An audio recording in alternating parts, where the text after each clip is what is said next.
Good afternoon, everybody. Welcome, Goglings. Welcome, Gogorifics. Gog peoples of the world unite. And we are here, folks, and ready to go with Talisman Adventures. And it is a big day today for Talisman Adventures because we have some new people. We have new characters. We have new players. We have a whole bunch of new things coming on board. So after a month respite while we were finding a new player to take, no one can take the place of Tasty Chai, of course, but to become their own awesome person right alongside the other wonderful people from GOG. We are here, and I am fired up and ready to go and excited for our episode today, which is episode 315 of Pen and Pixels. This is Talisman Adventures, and it is a new part of the campaign called The Briar Rose, sponsored as always by Pegasus Spiele. So let me first say thank you to Pegasus Spiele again for sponsoring us. I'm very excited for that, and I'm very excited to have all of you on board with Talisman Adventures today. Before we go any further, just a couple of reminders about ways to support us here on GogCom's Twitch channel. If you haven't done so already, please follow the channel. That is always appreciated. Please subscribe to the channel if you haven't done so already. You can get those awesome custom sub badges and emotes and all that kind of good stuff. And last but certainly not least, if you have not already done so, please make sure to click through and check our individual channels out because we have our own individual subsystems and Patreons and stuff like that, which exists as well. But today I am very pleased because we have got some Talisman Adventures with us. So I'm going to unmute myself so the folks know that we're ready to go, and apologize as always profusely for interrupting them because I can never hear them until I do this, and now I can hear them, and move over to reveal new people, new wonderful friends, and of course the amazing and incredible crew of Talisman Adventures. That's right. We are here from the GOG crew, and it is my great pleasure to welcome them all on board, as always. Before we talk a little bit about the adventure, what is to come, we need to know the people that are going to be playing it. And so we will begin by welcoming the leader of the fearless leader of the GOG stream team, and expert in methods of making themselves look cute with Zoom links, as she does. Oh, well, that too. Also, yes. And also about putting tiny oranges in fridges. The green room is an interesting place, Chad, and I've learned not to ask questions and just sort of nod and smile, basically. But I'm talking about, of course, Pyron Jade. It is good to see you as always, Pyron. How are you? Do you want to spread the good news about little oranges in fridges, and who are you playing today? I would love to spread the news about tiny oranges in fridges, but I'm still kind of afraid that everybody knows. So that is, I'm unsure about this. Also, there we go. See, that's right. So they were playing with this, and I was like, I'm trying to capture video, and they're like, hold on, let me try the vintage television set picture. I'm like, God, can't. Anyway, it's very cute. Yeah. Yes. And then we got the mask with the hat, and yeah, this is what. Oh no, I can't. It's not going off again. Oh well, doesn't matter. So, Chad, what I figured out, like the tiny oranges, like tangerines or satsumas, my husband put them in the fridge. I've never put them in the fridge before. And they are so much more amazing if you put them in the fridge. So if you're like me, completely unaware about the amazingness that comes from putting these, wait, I've got them here, in a fridge, just try it out. It is so much better. Thank you. Our new sponsor, Sunkissed Oranges. We'd like to welcome you all to the. And and I'm playing Regina, the warrior sprite tonight, who will face a very new adversity, change. So we'll see how that goes. If you don't know Regina, she was kind of exiled from the other sprites and the pixie court because of misbehaving. She really likes to beat things up and get drunk and other amazing stuff that makes her life lots better. And now she has friends, and well, we'll see how everything goes. It's going to be good stuff. I am very excited to have Pyron with us as always. I am also excited to have with us someone who you just saw masked and now deal with it, shades, and before we had mustache on top of the mustache. So we're all ready to go. And that, of course, is the darkest of Sabers here, Dark Saber 2K, hanging out with us. Saber, as always, thank you for doing Dashboard and Moobot, etc. for this. And how's life with you, my friend? How are you doing? And who are you playing in our little soiree tonight for this adventure? Hey, I'm doing good, and it's great to be back. I think it has been a while now, hasn't it? Yeah. Because for various reasons. But yeah, so I'll be getting back into the swing of things. Where's Reginald Shoon, Ghoul Druid, Grave Tender, companion of the Ghost Dog Boots, and mostly permanently bemused by what everyone gets up to. he's along for the ride. He's very keen on maintaining balance, so he likes to see balance restored wherever they go. Mm-hmm. And I believe when last we visited, there was some news about a disturbance, not in the force, in the balance, completely different concept. Do not steal. Where was it again? I forgot the town. Gremist. That was it. Yes.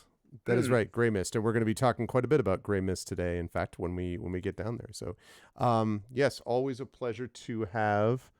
Okay, thanks, Echo. I have a clip that has been sent my way of your sunglass experience, Darksaber, the Darksaber 2K sunglass experience.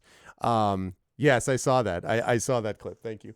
But yes, always a pleasure to have Darksaber with us, and I'm excited to see what Reginald gets up to today, having survived a minecart ride and Toad Kings and a bunch of other stuff. It's been quite a couple of months, I would say, for Reginald.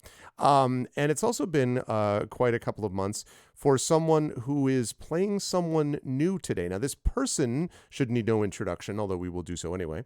But the character that's being played has been changed around, and so I will allow Peripheral Mike, our dear friend Mike, to explain himself, sir, what has happened to the former thing, and who do we have now? What is you can describe, if you want to describe now you can, or if you want to describe later, you can do that. It's up to you, but tell us your thought process in this character change and how you're doing and all that good stuff. Absolutely. So first and foremost, it's amazing to be back. I love the fact that it feels like coming home every time we start a D&D session. Like, it's so nice. Like, we have the chat in the green room, and it's like, it's that moment where you meet up with friends in like a restaurant or a pub or something like that, and it's just that really nice sort of together feeling. And then we interact with chat, and that feels just as nice. And yeah, I don't know, it fills my heart and my soul, and I love it. But myself, everything's going well with me at the moment.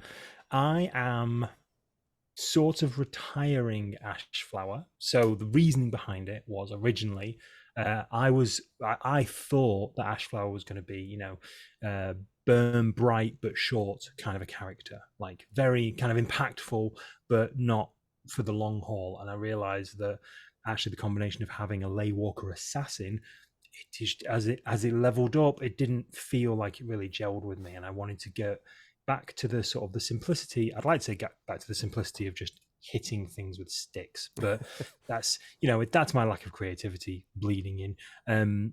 But more that I wanted just a slightly purer experience. This is brand new for me. Obviously, it's brand new systems, brand new board games, brand new world, and I wanted just a simpler experience. I wanted less complications, if that makes sense. So that being said, I'm going to be playing a troll warrior world walker who goes by the name of Lump.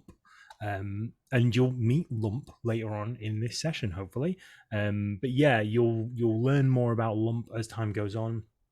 Arv and myself had a good conversation about Lump's kind of semi-backstory and sort of the creativity behind it, that sort of thing. So I'm hoping that, similar to Urash in a previous campaign, I can take what looks like quite a simple character and give that character quite a bit of depth as well. But genuinely, so excited to start with Lump. Love the fact that I feel like I came to a good close with Ashflower, and have a bit of a story to sort of send him on his way.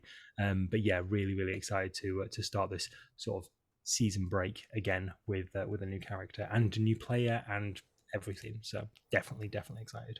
That's very awesome. Exactly, Rudnella. Simple man, simple pleasures. A man, his fists, and a groveling target to pound into sausage filling. Life is good. That's exactly right. I mean, I think that's... And literally, when the original board game, Talisman, there is just a picture of a troll and literally has one ability on the entire card, which is just you do not have to roll in the crags. Why? Because he has a 6 natural strength. So it's just a picture of a troll with a club hitting the ground. And you're like, good. Like I like someone who understands their position, where they stand in the world. So no, Silvo is a quite complex and involved character in Ghost of Oh, no, Saltmarsh. 100%. I And get I enough think- complexity from Silvo. So from I was going to Ghost of say, Saltmarsh, but that yeah. is not to say, by the way, that Lump is literally just going to be like hit with fist, and that's all. No, they do. no, I mean, absolutely. you know. I'm not going for like a Hulk smash sort of a character. There is going to be a bit of depth there, but it's going to be a little while before we sort of peel back the layers of that onion, shall we say? Yes.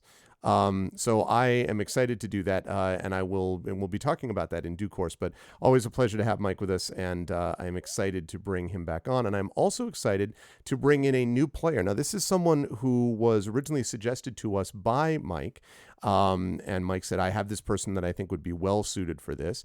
And we said, "Well, tell us more." And so Mike gave us more information, and we were like, "This seems like the right kind of person for this experience." And so it is my great pleasure to introduce, I believe, to the GOG community for the first time, if I'm not mistaken, but also to introduce to all of you, taking over the position, though not the character, of Tasty Chai. This is Undeveloped Bruce. It is my great pleasure. Welcome, Bruce. Welcome to the stream. Welcome to the campaign. And hi, I don't know if there's anything you want to sort of talk a little bit about quickly with chat about who you are and how they can know more about you and all that kind of thing. And then maybe speak, I know you don't want to reveal everything, but just a brief little bit about what your character is about. All right. Hey, Mike introduced me to the group. I know him from a conference where I followed him around, stealing his body heat in a way that's not as creepy as it sounds. But it kind of is as creepy as it sounds. I would kind of hang around and wait for him to get out of chairs and then sit in the chair after he'd been in it. I'm a warm human. What can I say? Yeah, he produces so much body heat and I produce literally zero. So yeah, that's me. You can find me on Twitter on Bruce Only Bruce, because I'm definitely not the only Bruce, but that's pretty much all I go by. And today I'm going to be playing Hweddle, who is a dwarf minstrel, and I've tried to carry on what seems to be the GOG tradition of having Welsh dwarf names.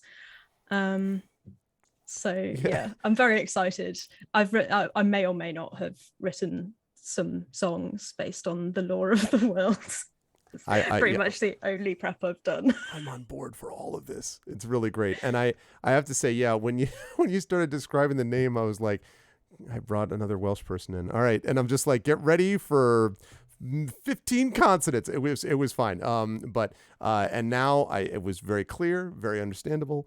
And I am most excited to have you on board. And I will apologize one last time, chat. You'll find this funny, to those who were in Roll20 when I accidentally turned on the music, which was the Orc War March, and it literally was not by went. So they're all talking to each other, and then brrr, like this terrible thing. So I apologize unreservedly. That's not how we normally begin sessions.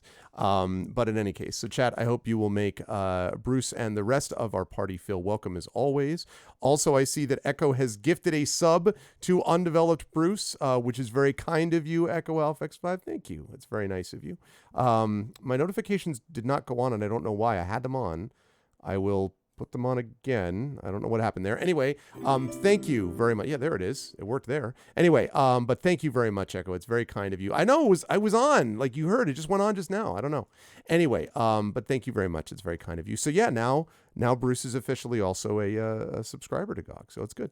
So we're all good. We're ready to go. And I also want to say that Pegasus Spiele is also going to be sending not only this, which of course we got this adventure for free, but also sending the next adventure. I'm already speaking with them about coordinating all of this. This game is new enough and coupled with COVID supply chain stuff that in some cases I've been getting adventures from them not long before we're supposed to run them. And so I've had one other experience like this where almost it hasn't been quite the day of, but where I'm just like, okay, let me fold that in. Okay, let me roll with the punches. So the campaign is developing, I think, in interesting ways. But I do want to say that if you're interested, you should check out Pegasus Spiele, which is a major game company in Europe. But you should check out what they do, including their production of this game.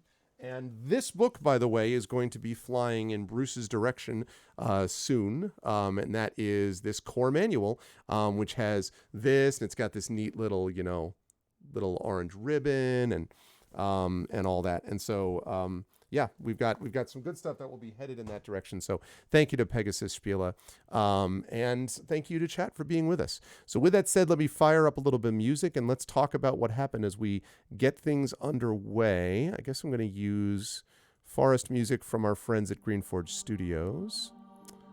Okay, there we go. I think that's a little better.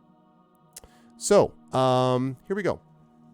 In our last session, the party of Regina and Reginald and Ashflower and Muriel had successfully solved the problems of the miners who had been transformed into toads and managed to solve the problem for the Toad King by defeating the evil kobold boss that thought that he could resist the magic of the Toad King. And thanks to the careful logic and reasoning and some well-placed swings by Regina at stalactites.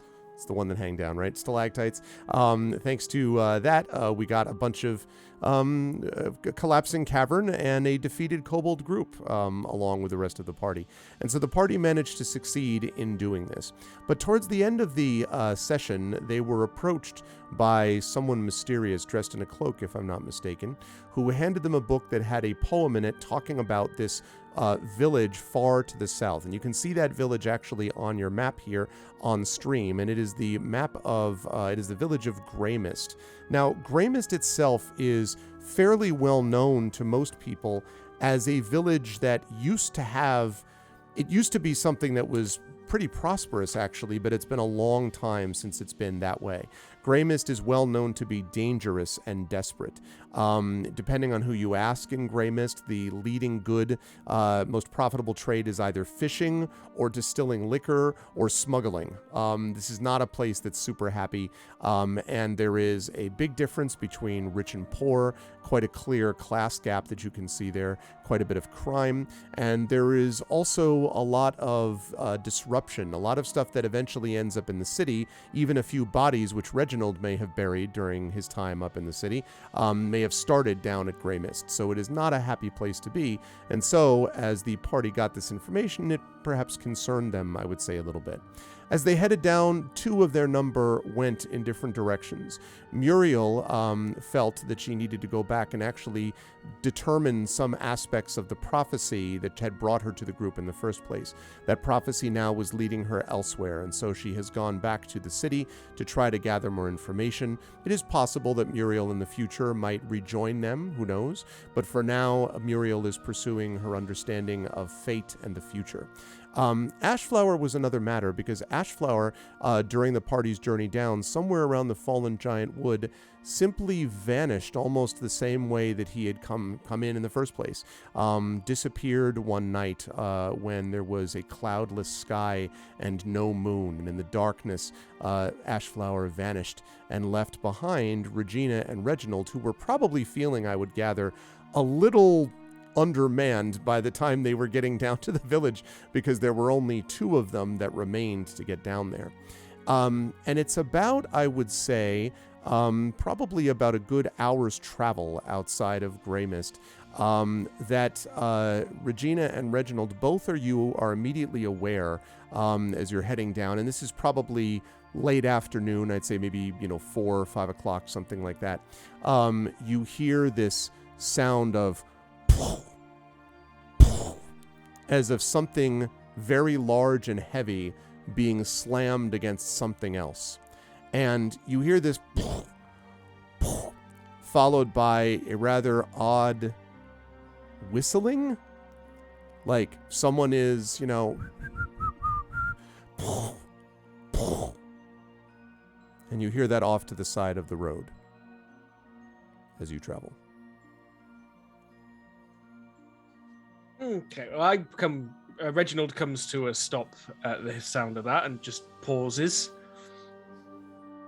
Okay. I keep on flying and mumbling angrily under my breath. Okay. Can't just everybody's leaving and I don't know where they're going and I think they should ask me first. And I think this is very, very inconsiderate of everybody and I don't want to carry my own stuff. Sorry, I'm not suited for carrying. Yeah, and your dog isn't either. I mean, Well, seriously. he is a bit dead. Oh, is this going to be an excuse from now on? Is this going to be an excuse? It works for most ghosts. Well, okay. Did you hear that sound? Do you think it was a donkey? Maybe I could have a donkey. Can't say I've come across a whistling donkey. Maybe the owner was annoyed by the whistling and we can get it for cheap. We should check. Okay. If it'll cheer you up. Donkey! I fly in the direction of the noises. Reginald Okay. follows. And Boots. So it takes you, the ghostly dog running along beside you, Reginald. About, I would say, it doesn't take long, really only about a minute or so, as this sound gets a little bit louder. And you eventually, coming off the road, find yourself looking down at what essentially looks like a small quarry of rocks. There is a pit, basically, of rocks, and there are many that have been smashed. And in the middle of this, you see a very, very large green-skinned person turned away from you, hammering away and whistling at these rocks. Oh, look, you know what that is? I think so. It's an artisan. They Thought make it was a things. troll. I look closer. Could it be a troll? It could be. Hmm. It's conceivable. Maybe it's a troll artisan. Might be trying to repair a bridge. Yes, but if he makes stuff out of the rocks and artisans are people who make stuff, then he might have a donkey to transport it. I sort of look at the hulking figure casually smashing rocks ahead of us and go, not sure he needs one. Then we can have it. And I look around. Do I see a donkey anywhere in the vicinity? You do not see a donkey. You see many rocks which are the size of donkeys, but no donkeys. I don't think he's got a donkey. Maybe it's hiding because of the noise.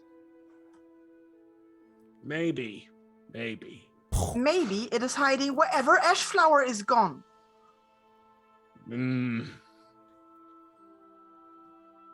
He was always a bit hard to find. Yes. Remember that time he spent most of the battle hanging off a window ledge? Oh, I knew you'd bring that up. It was technically me playing as you at that fight. I know. Too soon. When we were in that big cave, I was allowed to sit on his antlers, and I think that was pretty awesome.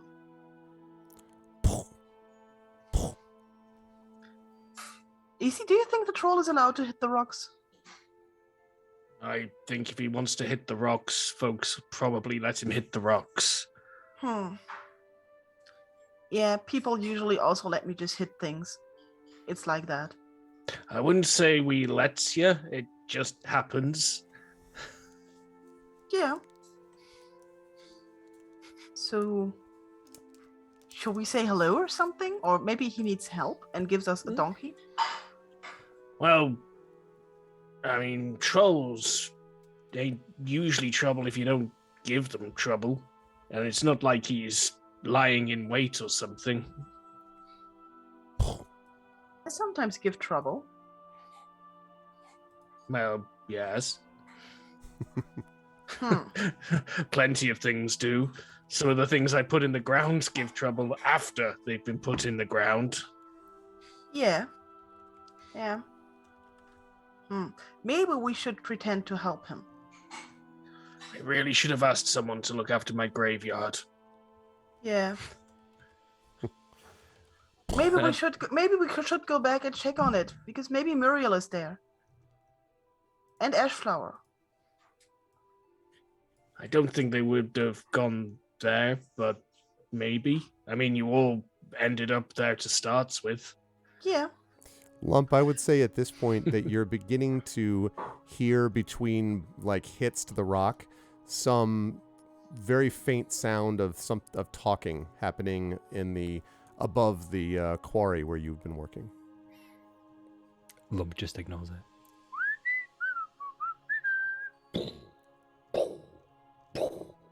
Hello. How far away are you at this point? I mean, I didn't know. I'm shouting. yeah, fair. Like right next to you. Hello. Hello. Pretty close, actually. I mean, they're above you, so you're down a good, 15 feet and over, maybe 30 or 40 feet. But this thing is maybe 80 feet in diameter, 90 feet in diameter, something like that. It's uneven. You see this troll just look over. Hello? You lost a donkey. We could help you find it. No have donkey. I knew it. See, his donkey is gone. We should help him. You lost? No, I didn't have one, but I lost Ashflower and Muriel. Don't know what creature Ashflower is. Nor Muriel. No donkey, though. You realize at this point, this troll is breaking rocks in this quarry using his fists. There is no weaponry involved. I appreciate that. Like, Muriel, she reads things and she carries my stuff. And Ashflower, he glows and kills things. Has big antlers. Yes, like he a, also like a deer. Yes, very comfortable. Oh, tall wood sprites. Big, tall, glowy horns. Yes. See them sometimes.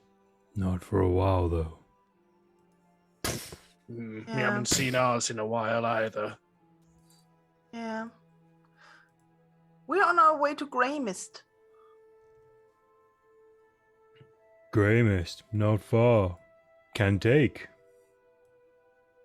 Could you carry Need my guide? stuff? Guide 1 gold. Carry 1 gold more. Muriel never took money for carrying my stuff. Muriel sound poor. No, she was great.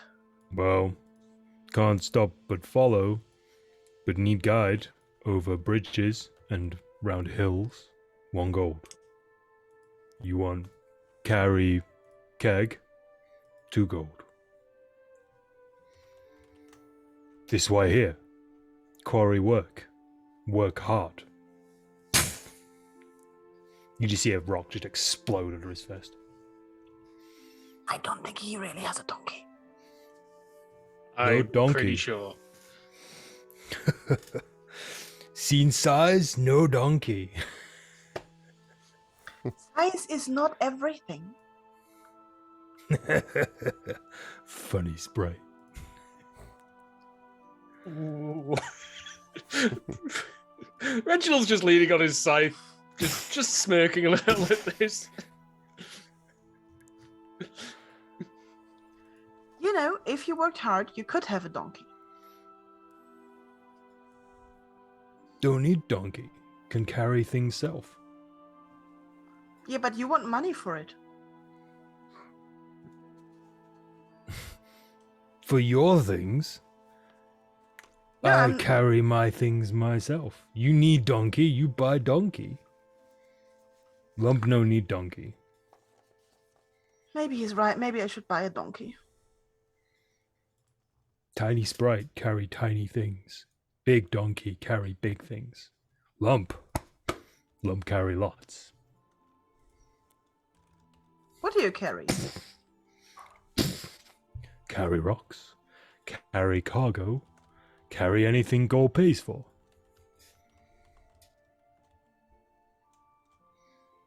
Like a sound business proposition to me. Do you think we need a guide for the Many hills? people smaller than Lump. Lump help I'm- people, merchants, travelers. Some people need guide. Some people need guard. Some people just need carry. I'm fairly confident I can find us the way, but a guide would help. If Reginald here finds the way and you just have to carry, do we save 1 gold?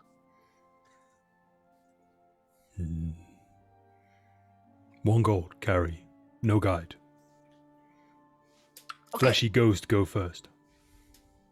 Fleshy ghost? Yeah, fleshy ghost. He's pointing at Reginald. I've been called worse. Yeah, that doesn't make it right still. Okay. 1 gold, carry.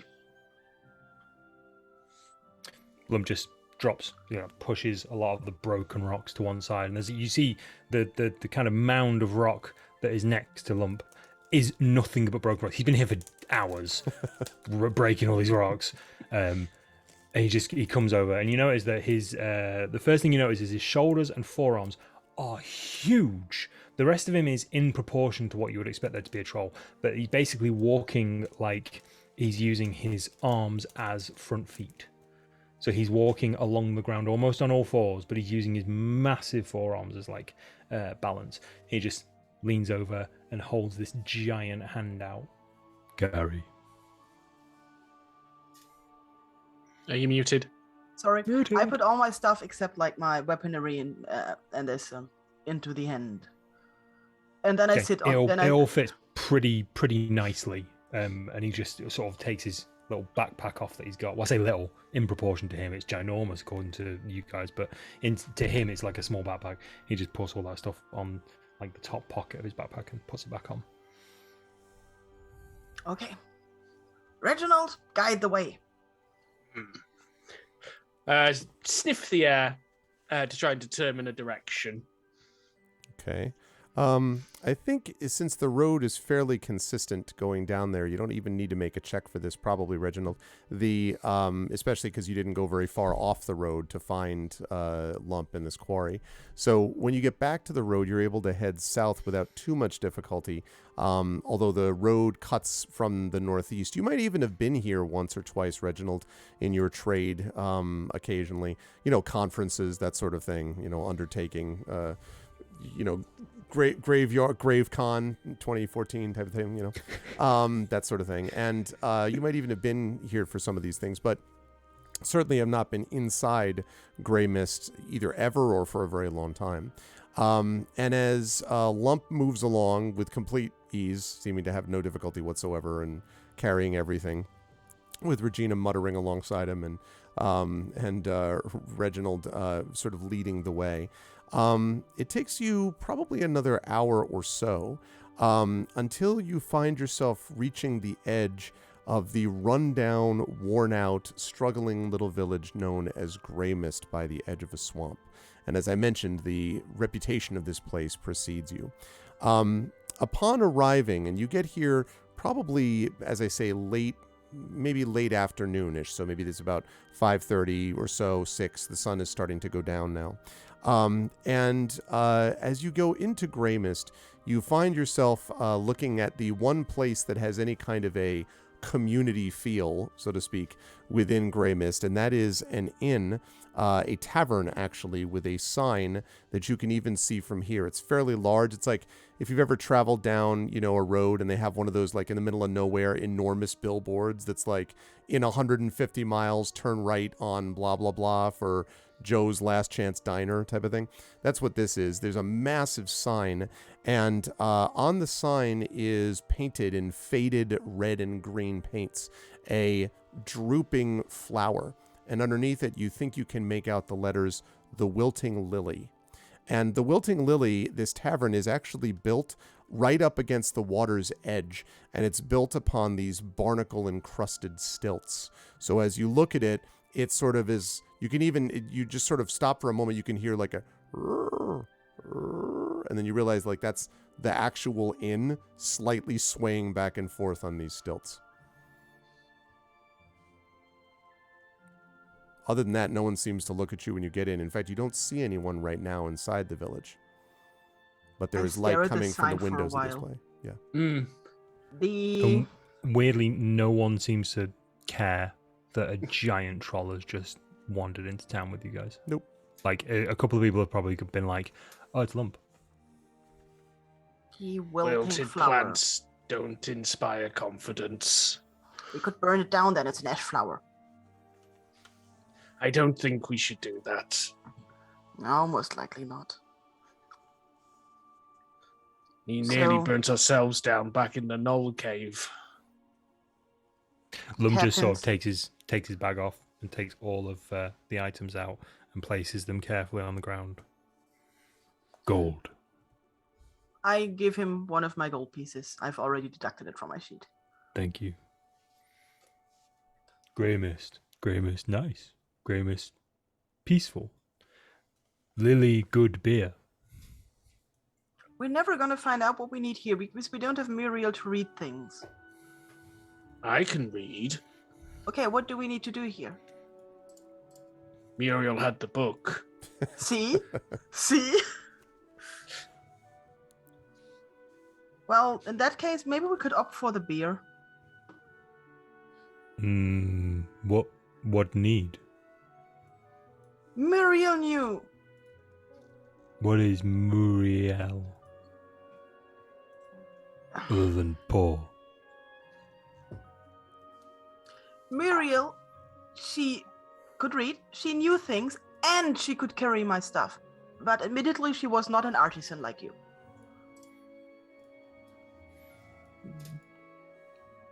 Someone who read and know things. Storyteller. You need someone who tells stories of Gremist. She could see bits of story she hadn't read yet.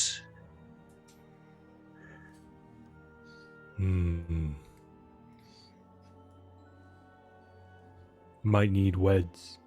Weds friendly. Weds tell story. Good singer. Know many things about Gremist.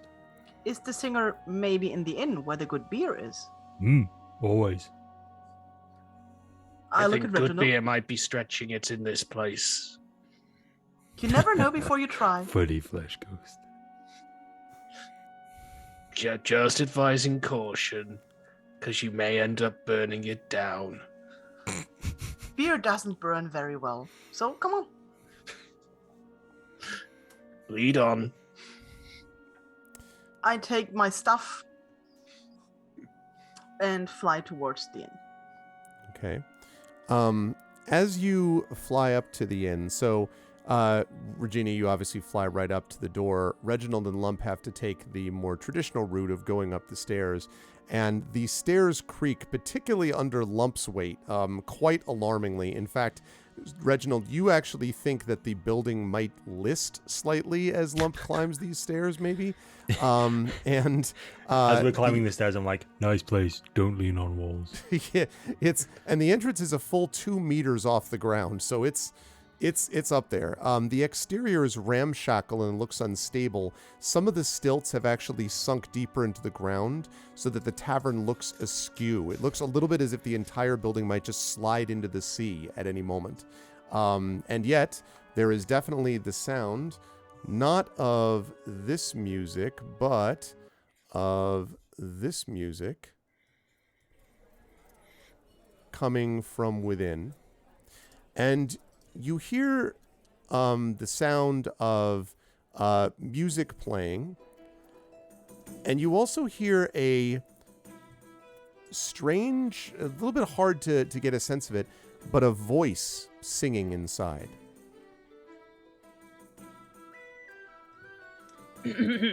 There once was a dwarf from Whitehorse Hills who tried to tidy windowsills. He tidies items on a whim, and people shouted after him, singing, "Get back here, you bugger!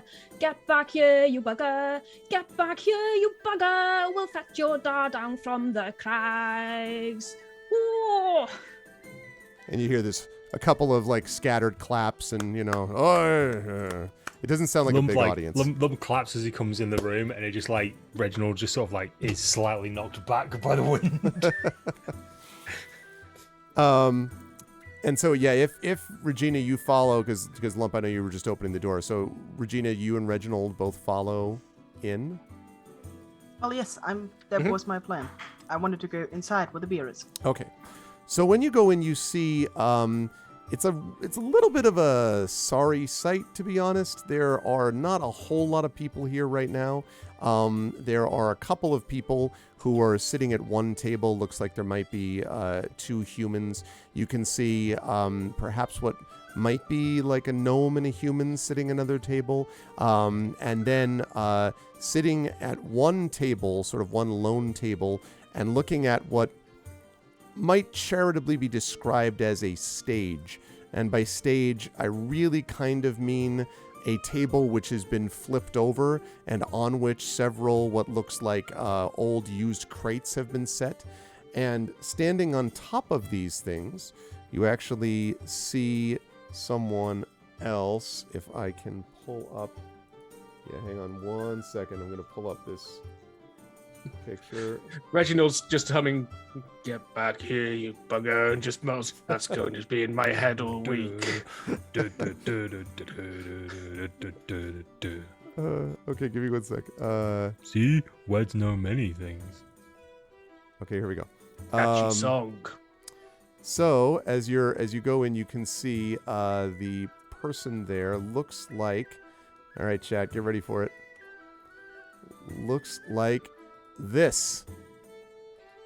It is clearly a dwarf, and clearly is playing a lute, and the spear is sort of set behind them against the wall, and there are people just again play that song that you just heard, and there's the one. Oh yes, play him again. Like, you can't quite tell if they know what they're clapping for even, but they're clapping for something. And other people seem to be basically ignoring both the musician and indeed everything else that's happening in the tavern. From the side of the inn, a very large, burly man with a stained apron, the product of many years of beers not making it all the way from the mug to the table or vice versa type of thing, and wearing a very bushy beard, says, "Oh, welcome, friends," the innkeeper bellows from the side. "What can I get for you?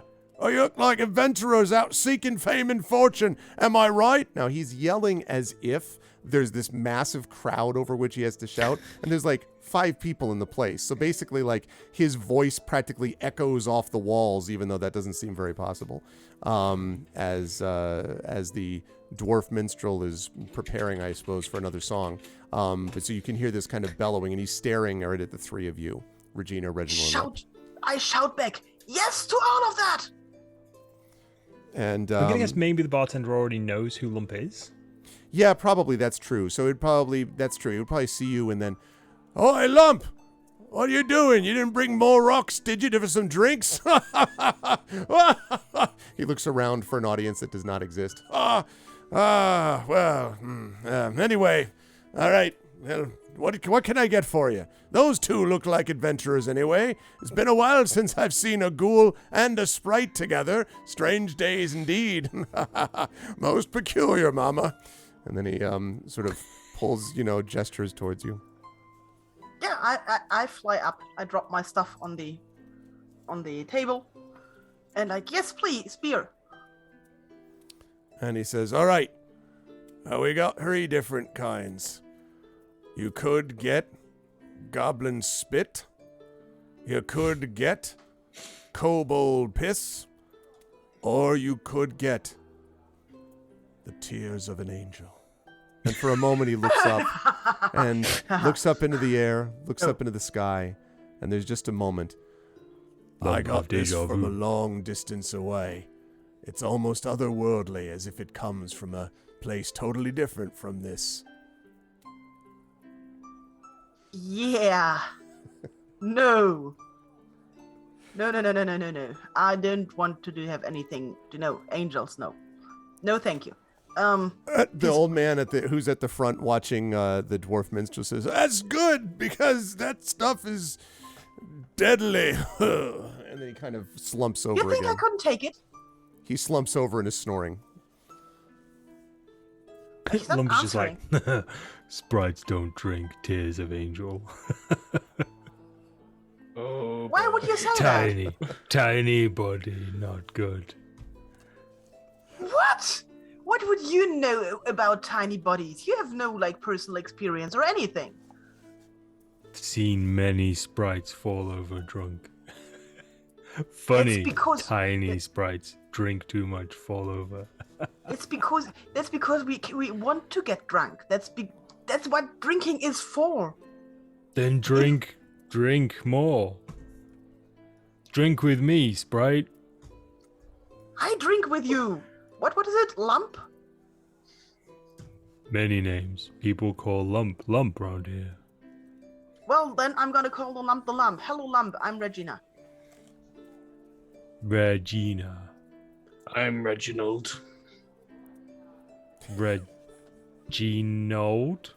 Yes, we're not related. You can call me Reg. You sure? Yes, I know my family. Reg dreams looks beyond. down at his clearly non-sprite body. Weddle tree's at this tricky. point has worked out where the action is in this tavern and it's gonna come along over. And I'm Weddle Cragman! And the At your innkeeper service. says, "Aye," and kind of turns away. Hello, Words Weddle know Crackman. many things. Yes, I know many, many things, such as the difference between a lute and a cruth, which is actually a type of bowed lyre. Nothing at all like a lute at all. It's a common mistake that many people make, but I like to point it out every now and then when it's clearly shaped like a cruth, very square shaped with a bow. Do people play the lute with a bow? I don't think they do, but there we go. To each their own, I say. I look at I Reginald. bury dead bodies. I make dead bodies. I don't play dead bodies. I'll play for dead bodies. I'll play for anyone for a bit of gold. Oh, you must be the friend of Lump. Oh yeah, me and Lump go well back, don't we, Lump? Yeah. God intercity. Weds need guide and guard. Good payer. Weds sing many songs. Lump-like songs. I do have a very wide repertoire, mostly of dwarvish and troll songs, not much else. But then when you come from the crags, that's all you need, innit? Could Sprite and Flesh Ghost want stories of Gremist. Oh, I'm- I have so many stories about Gremist. Certainly. We had a summons. Sounds painful. Now, I should mention at this point, first of all, after apologizing profusely for not noting the difference between a lute, that's my fault. But also, that the Lump, you probably have not heard about this, but certainly Weddle has, that the innkeeper has been hinting, not particularly subtly, that he needs help with a problem about a person who won't leave the inn, and has been sort of complaining about this to some of the regulars, and actually at one point said to you, Weddle, could you detune your instrument a little bit, like play some more dissonant stuff, maybe play some Oasis, anything to drive away people who understand the value of music. I'm just kidding. But Wow. anything to drive that's unfortunate shot across the bow. It's terrible. Why would I dislike Oasis? But just sort of to let people know that, that kind of thing. And I don't know, it's up to you as to whether you accepted this, but whatever you've attempted to do has not succeeded in dislodging. And you haven't seen this person for yourself. You just know the innkeeper's been complaining about it for the last day or so. So you do know about that situation. That's the only situation you know, but it's been bothering the innkeeper. Oh, innkeeper, do you want to tell this lot, these adventurers, about, that person you're trying to get rid of? I'm sure they could help you out, right? And Well, I'll help certainly- them if they pay me. Yeah, certainly you couldn't help me out, Weddle. All I asked you to do is to get one bit of music wrong, and instead you're like, no, for my art or something, and it didn't work. He kind of just sighs and... Hey, Why word's would you nice, get word's somebody- friend. Why would you want to get somebody out of an inn? I mean, you want people in your inn. Well, I know, but you see... And so most of the time he's been sort of yelling, so he lowers his voice now and it's like... He lowers his voice to just a dull shout. He's like, all right, look, I got a customer staying here whose bill is due, but he just won't leave. I mean, I could use a discreet band of mysterious strangers, and Lump and Weddle, I guess, to help me shift him out and get him out of the inn. Oh, and don't worry, I mean, I got the gold to hire you, and those drinks and anything you wish to eat's on me. We got some fine food here, some of the best food you'll find in southern West Gremist. And you know that there is no inn in anywhere else in Gremist, let alone southern West anywhere. He says, no drinks, those will be on me. That's how much I need your help, as I'm willing to give you Tears of an Angel for free. And that should show you how much this matters. I just need him out. Get him out of the inn. Lump I just don't puts his know. arm on the bar, and there's a thud as though someone hit it with a baseball bat, right? And his hand is outstretched, like, move person, gold. 2 gold, move person. No, don't move the person. The person is living the dream. Living for free inside an inn. Could try to scare him off with boots. And if anyone looks down, you see the green spirit of a dog dragging his bottom across the floor. Can you just Or describe maybe Boots? not. Because I can't remember if we decided that Boots was a little bit like Zero from Nightmare Before Christmas, or a bit like the dog from Corpse Bride. I can't remember which one it was. I think it was Zero. Was it Zero? So like no, floaty. No, not floaty. He definitely walks. Yeah, that was it. But he materializes and disappears because he's ethereal. I'm gonna assume at this point that Boots hasn't appeared up until this point in Lump's company, because Lump just looks down and goes, "Ghost dog, puppy," and reaches down and starts like stroking Boots, or where Boots would be. He's like, I was going to say Puppy just feel. right through him.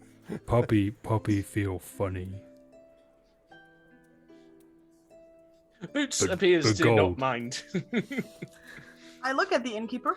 If you're willing to spend gold to have the person go, you could just spend the gold towards their bill and they could continue living the dream. Well, the problem is well, you don't see...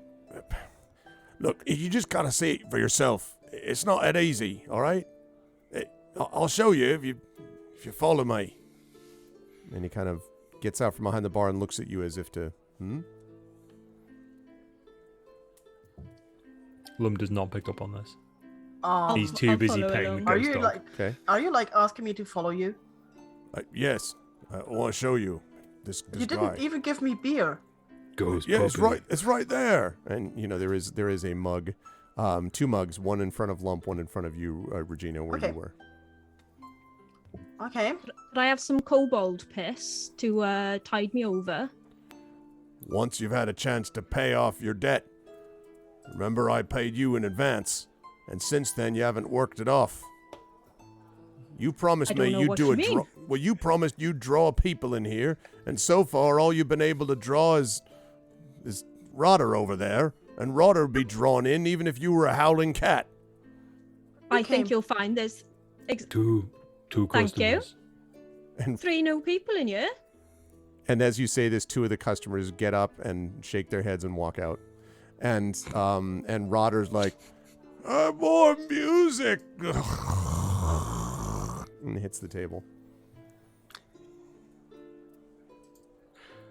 Okay, I usually will not follow people who, like, in the inn, like, come follow me. But I'm gonna make an exception this time. All right. And he, so he looks at the rest of you, and he says, hey, Lump, if you're going to help with this, you might want to Mhm. follow me. Oh, stay there, ghost puppy. Lump be back soon. And Lump just sort of leans off of the 2 stools that he's sitting on. Okay. And just they both sort of like "Argh!" creak as he gets off of them and starts sort of lumbering towards the others. So you, he brings you not up the stairs, but just sort of back.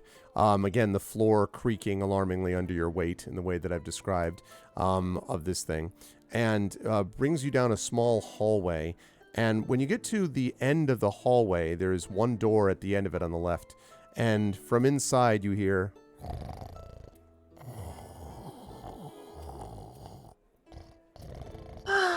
So you hear snoring behind the last door on the left, and the innkeeper says, here's my problem.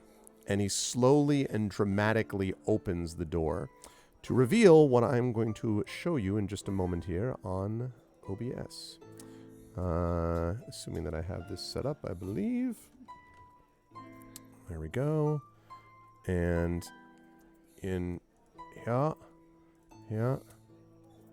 here, and here. Okay. This is what you see. It is a handsome lad of about 18, fully clothed, who appears fast asleep on top of a big feather bed. Oh, that's Morris Rosen, the gardener's son. His father left for the city to sell his roses, and he never returned. No one here can afford the roses they grow, so his son specializes in briars and nettles.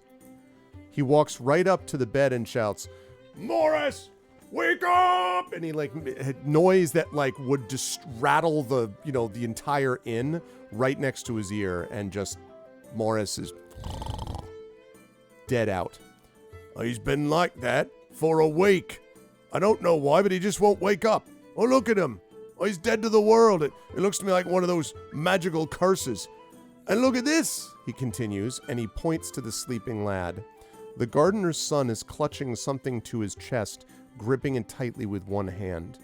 It's a thorny flower, like a cross between a nettle and a red rose. Oh, I ain't never seen no flower like that before. But this is a curse. I know the signs. I read the stories. And now I want this thing out of my inn. So Reginald's picked up on the flower being a druid and has immediately walked over and not touching it, but leaning in to get a good look at it. Okay. So would he maybe know what it is? I'll let you make either a lore check or a survival check for me. Lore or survival, I'll take either one of those. I will go with lore. I get a bigger bonus for that. Okay. Hang on. Dice roller. There we go. Where's it gone? Behind Zoom. There it is. Right. So that's 3d6 standard, and then +4 from my lore. Which lets me add I forget which aspect it is, but I did annotate my character sheet accordingly with the bonuses. Yeah, it's lore is wits. Yes, so it's a +4 from my wits because I have the lore skill. So I don't think this is cause for any light fate shenanigans right now. Definitely not. I'll take that. Okay. So nothing with the Kismet die, I think, although... no, it's a 4, so that's right, yeah. It's 1 or 6 for that, but double 5, so if that's a success, that is a... Well, that's why. No, great success. I'm too far up there. I was like, what the heck? Yeah, that's a great success. Sorry, I was looking at the wrong thing. I was like, what the heck?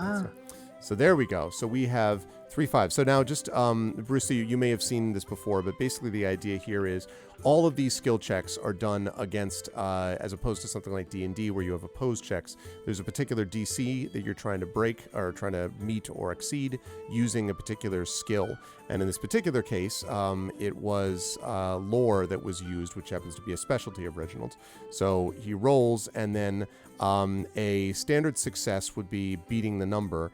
A great success is when you have a couple that are the same, basically. So you've got 2 doubles and you exceeded the number, which in this case has happened. So, Reginald, as you're looking at this rose, almost certainly the flower is a hybrid of a rose and a briar, and it was magically created, almost certainly.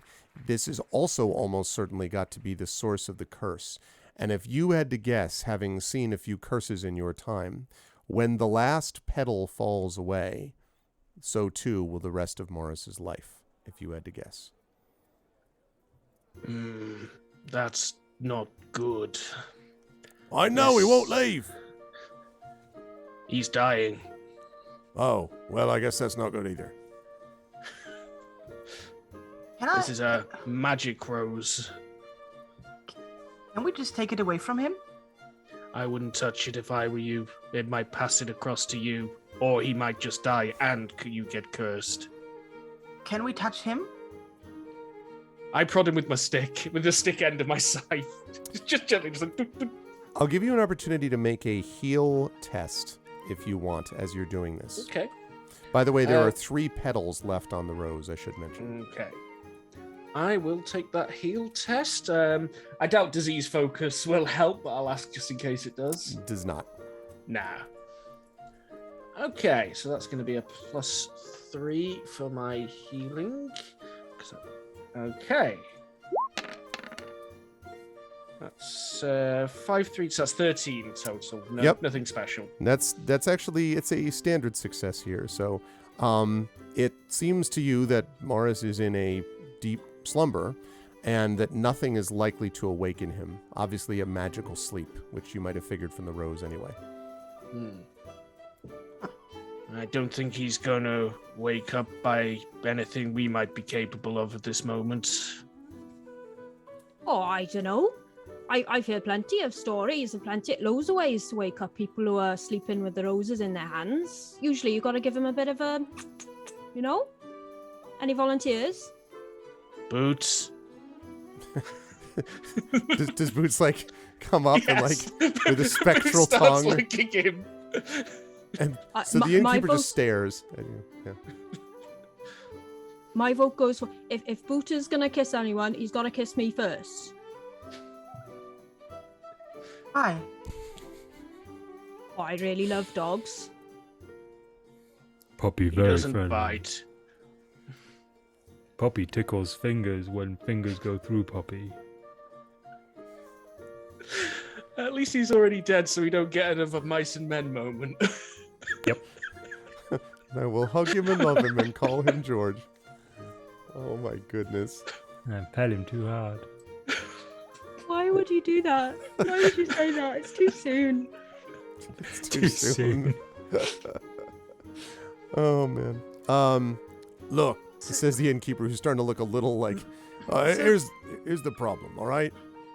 What? And he said that you saw that you're about to talk, and he's like, what? So you just want them to get out here so we could, I guess we could carry him out, is like carrying things, Well, okay. and then he could die somewhere else. But what you see, well, all right now. And he starts to look like very uncomfortable. He says, look, here's the problem, all right? I know you folks would rather be off rescuing kittens or chasing unicorns or whatever it is you do, but this is Gremist, and I need you to help me move a body. I can pay you 3 gold each to carry him away from here and out of town, because I'm in a bit of a spot. Because he's not dead, so I just can't bury him, and no one in this backwater town's going to have any clue as to how to remove a curse. I do know of a sage who knows a lot about magical plants. She's 3 days away from here in an old coastal village known as Fishburg, not far from one of them ghoul graveyards, right? You might know the type. And he kind of looks over at you, Reginald. We've had runnings in with the types. Right. Yeah, so if things don't work out, his family's got a cemetery plot down there. I knew his dad, you remember. I mean, you can just leave him with the ghouls if he doesn't make it. If you follow my directions and take him to Fishburg, the money's all yours. And then I get rid of this sleeping customer. I don't feel guilty because I killed someone who wasn't really dead. And I get the room back and get rid of curses. It's not good for business, you know? I got a So, reputation to uphold. At this point, Lump just sort of walks over to the young man, picks him up with one hand, and then just places him on Lump's shoulder. But looks at the innkeeper and goes, "Gold." Oh, wait, no, wait, now. Careful. You gotta do this quietly, like. I don't want folks knowing someone got cursed in one of my rooms. It won't be good for business. And you have to promise to take him the whole way. Don't just dump him in the swamp. But where is his father? He went to the city, and he hasn't been back. His father paid the innkeeper to allow him to stay at the inn a couple of weeks ago. And, well, I thought his father might come back for him, so I want to help out the fellow, but at a certain point, I gotta protect my margins, you know. For how long is the room still paid? Oh, -5 days now. He's overdue. Lum just sort of shakes the body very slightly. Job, 3 gold each. Come back, free beer. Done. The best kobold piss in southwest Gremist. Deal. And Lum just puts a massive hand out for a handshake. Like it's the size of this guy's torso. Right. So he puts his hand up, which is just engulfed in the other hand. He's just she's like, like, all right, good to know. accord. And then, like, as you let the hand go, oh, yeah. Well, he just kind of. I look at Reginald. Will he die if Lump shakes the leaves of the rose loose? If it's magical, they will, I believe, fall off when it's their time to fall off. But be careful. I turn to Chweddle. Chweddle, was it? Yep. Have you heard much about these kind of curses? Oh yeah, loads. But I only when you solve them with a kiss, to be honest. Seems to me though that we've been asked to go somewhere that's 3 days away, and he's got 3 petals. I feel like in the stories, I know how that's going. It's going to be a bit of a rush at the end, probably. Sounds reasonable. I look around the room. Maybe he has stuff that needs to be carried. I mean, if we have somebody to carry, we should go full in. You do see something, Regina, actually. It's on the bed below him. When the body was moved, you see there is what looks like a piece of parchment, like a note on the bed. I look at it. So when you look at this note, you find what I'm about to bring up on chat, because I have a second picture, chat. And the picture looks like, bear with me one second, this. And it says, "My dearest Morris, I miss you so much, my love. My studies are going very well, and I hope to return to you very soon. I know how much you love flowers, so I grew this one special for you. I dearly hope you like it. I hope you are safe and sound. Take heart, my dearest. It won't be long until we are in each other's arms and can at long last be married. All my love, Zara. XO, XO." Oh. Look, I found a letter from Zara. Look at the innkeep. Who's Zara? Zara? Oh, I don't rightly know. I suppose there's a... No, I don't really know about Zara. No, you could ask some of the people out there, I suppose. Or you could look at his other stuff. I think he's got that chest down there. It's got the rest of his things. I look at Chweddle. Who is Zara? Sounds to me like it was his fiancée. You know what Why would people she are like. curse him? Oh well, maybe she had her reasons.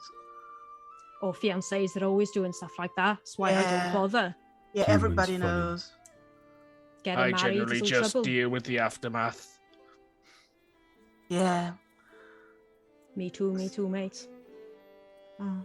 You start to hear the sound of the stairs creaking as Lump slowly but surely makes his way downstairs, carrying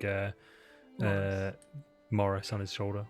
I feel Reginald- like we were supposed to do this in a little bit more of a inconspicuous manner. We could throw him out of the window and Lump can catch him. Look, there's... Glass not good for skin. We can Drunk open man. it first. Drunk man needs removing from inn. Lump do this a lot. Oh, no, but I said you got to be careful, like, discreet, like, right? I don't want getting out that anyone got cursed in my inn. I could go out there and distract them all as he's going through. I got a lovely song. I only sing it when there's no elves in the room, though.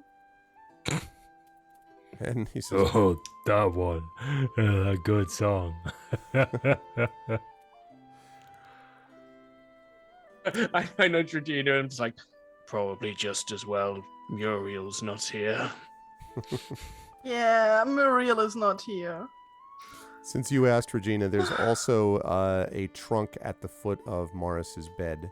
In addition to the note that was on the bed, there's also a closed trunk. I tried to open the trunk. Trunk seems to be locked, although it's a pretty lousy lock, frankly. Like it looks kind of rusty. Okay, I use my spear to lockpick the lock. Okay. I need you to make a tinker test for me, please. Do you have Tinker, though? That's one I you do have Tinker, though. I do have Tinker, though. Yes, I do have Tinker, though. But I do not have a focus in Tinker. So, what does that mean, Arf? What should I roll? According to the Talisman RPG skill check spreadsheet, flow sheet given to us by a certain GOG Stream Team leader, if you do not have the skill, you do have the skill. If you do not have a focus in the skill, then you roll 3d6 plus your aspect plus 2. Oh, sorry, not plus 2 because you don't have a focus. So 3d6 plus aspect. So just 3d6 plus aspect. So 3d6 plus 5 in this case. 3d6 plus 5. Roll. 14. Okay, and yeah, with not too much difficulty, this thing almost falls off. It is not a great lock. And inside you can see there are what look like personal belongings. There's a set of clothing, there's a wooden comb, there's a tin cup. You can see some gardening tools. There's a small bag that you'd have to open to see what's in it. And there is a bundle of letters that have been tied together with a bit of twine. I take out the letters and give them to Reginald, and then I take out the bag and have a look in the bag. In the bag, you find 5 gold coins. Wait, he was 5 days. How much is the room per night? Well, it depends on the rate of inflation. Normally, I'm getting destroyed by some of those booking services, you know. The wizard does the Expedia one from the city.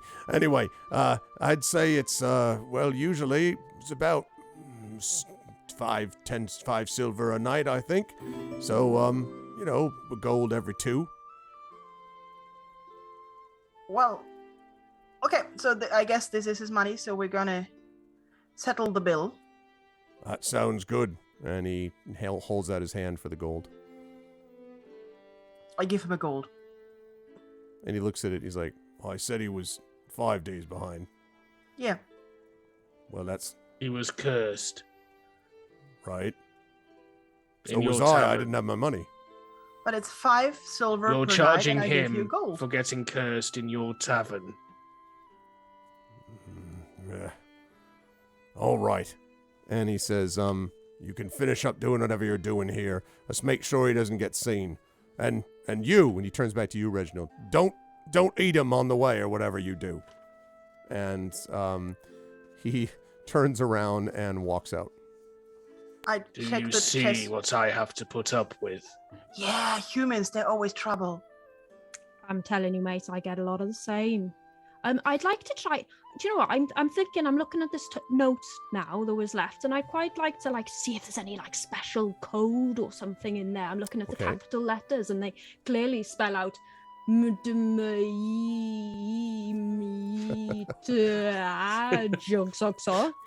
which could be something in some sort of language.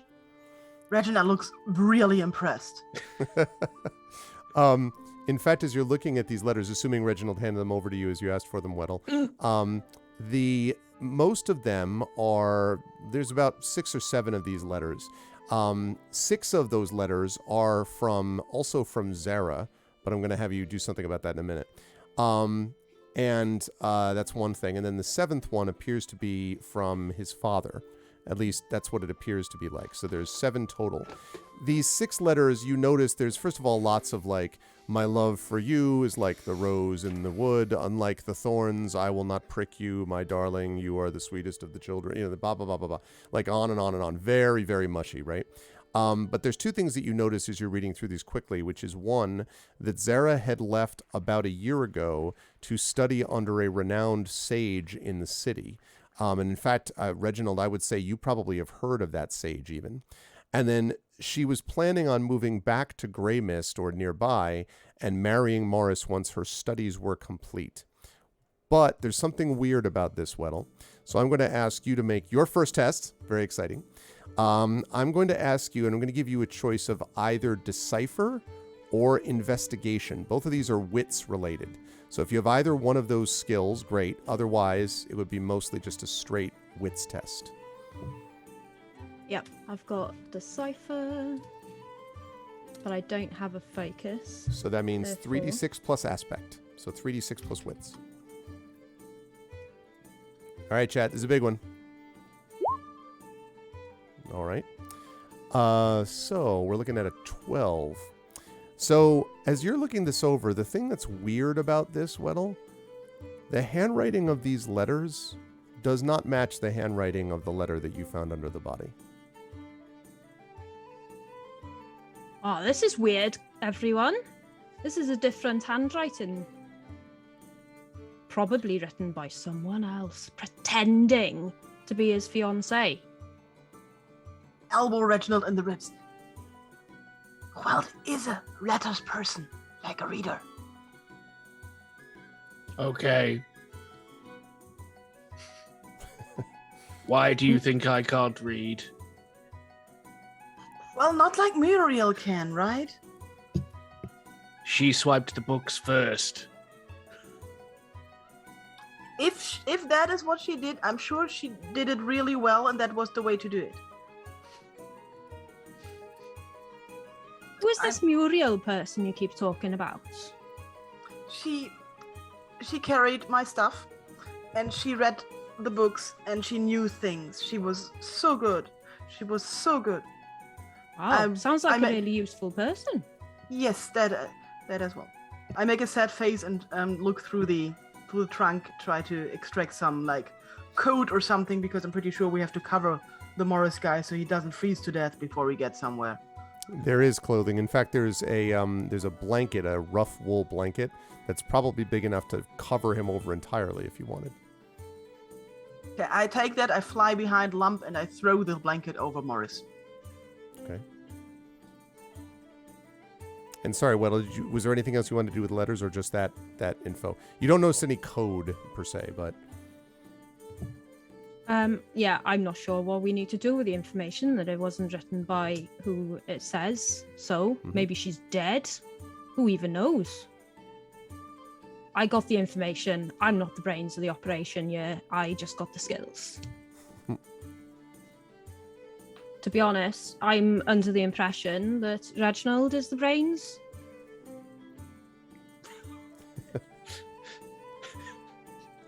I avoid Regina's gaze. Why do people always associate ghouls with brains? That's like really discriminatory. Do you know what? Yeah, I need to do better on that front. I'm really sorry. I need to improve. I'm going to self-reflect on this. I suffer enough of this prejudice myself, and I would never want to inflict it on anyone else. Reginald, I am very sorry for thinking that you were the brains of the operation. Clearly, it's Regina. It's like I people always always saw her as bringing the up muscle size when myself. talking with me. Lump did it today as well. People always bring up size when they talk to me. I don't. I get the same. I've seen you punch a tree. I would never say that. Thank you. And the tree had it coming. That's what you say, and I believe you. All right, so I reckon I'll go out there, cause a bit of a distraction with my controversial song. And in the meantime, you lot get out of here through a window or whatever. Not a window, because sensitive skin. I remember now, Lump. I've got you. BFFs. Take out my... Oh, walk back down now to the big old room. Get back up on my little stage. Get out my crwth and my bow, because it's a type of bowed lyre as opposed to a lute. Just reminding everyone. And And I'll No say, living that down now. We'll never forget. never going to let you forget. No, I know. Because we will never be allowed to forget. Nope. Nope. Clear my throat. I say, now, everyone, there are many dwarven scholars in the city who spend their entire lives arguing the inconsistencies in the elven version of particular historic events. And this song is a message to those dwarves, calling for kindness and empathy when dealing with these elves, because it's not their fault what was written in their little books. They don't know any better. They're not the ones who wrote them. So the song is called Let's Be Kind to Lawkeepers, sung to the tune, rather suitably, of What a Friend We Have in the Elves. And if anyone wants to stop me from singing this song, now's the time. Free bird. Falls back down to the table, Rotter in front of you. Right? There are a Start couple more tuning people, the- by the way, who have walked in since and are now sitting at a table. Excellent. I have that effect on places, to be Mhm. honest. Start playing my croof. Very interesting instrument here. Actually plays only chords. You can't actually play individual notes. It only plays chords. All right, let's go. Let's be kind to lawkeepers. To the elven, let's be nice. Dwarves, let's put aside all common sense and learn to love the silly lies. If they tell you of a wizard, nod and say to them, oh wow. If they say he made the magic bridge, don't you think to ask them how. When they claim he made the sentinel or any other dwarvish feat, don't you point out the chisel marks or their lord be obsolete. Yes, the wizard man ate children and was the greatest artisan. Bested dragons and shades alike, and surely made the talismans. Thank you. It's great. And you can see the two hooded and cloaked figures kind of in the table on the far end of the tavern, on the far end of the Wilted Lily, lean in towards each other, Weddle, and kind of whisper something to each other and then nod and then look back with their arms folded, sort of looking at you. Now, while you're singing this, Lump and Reginald Regina, how are you bringing out Morris while this distraction is being made? So Lump's at the top of the stairs right now, and he looks back at No Reginald stairs, and Regina. straight back, remember? There was no stairs in this place. He went straight. Oh, no stairs. So yeah, so straight back. Yeah. So, window, door. There is a window. It leads, rather unfortunately, out to the water below, since this inn is out on stilts, remember, over the water. Yeah, no, he's asking that of Reginald and Regina. Oh, sorry. Window, No, door. no, you. I grabbed the blanket over the Morris, and I could just take him out in front. I still have a beer at the bar. All right. But just pretend he's really drunk and we're getting him home. Lump do that before. So Lump's going to carry Morris through the front door. I try to drink as much beer as I can in a As many very short beers amount as of you time, because I want to. I need You're to get that behind person him. at the end of the night. You're just going around drinking everybody's beer. Yeah, it's my beer. He said to put my beer down, so I'm gonna drink like really, really fast and then get behind Lump.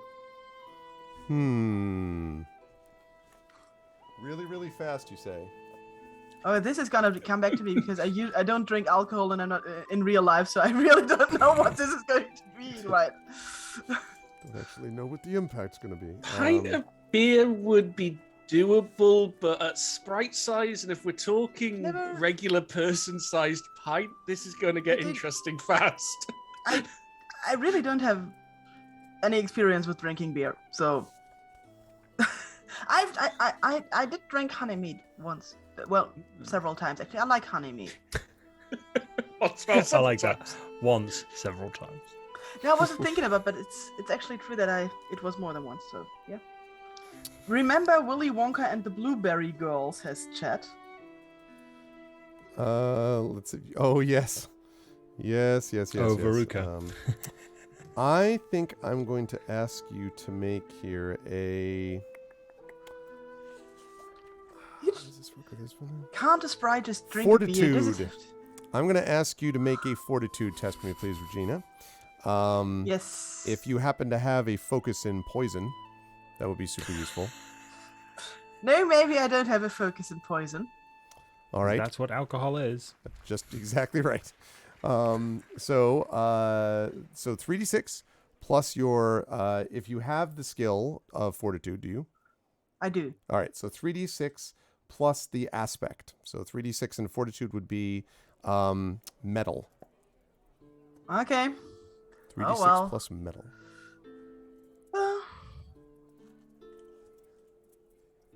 Yeah, that Lore Keeper song was amazing. Oh yeah.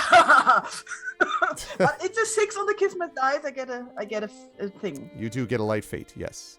And by the way, everybody starts, I believe, with 2 out of 6 light fate. I had people listed at. I think you're capped at 6, if I'm not mistaken.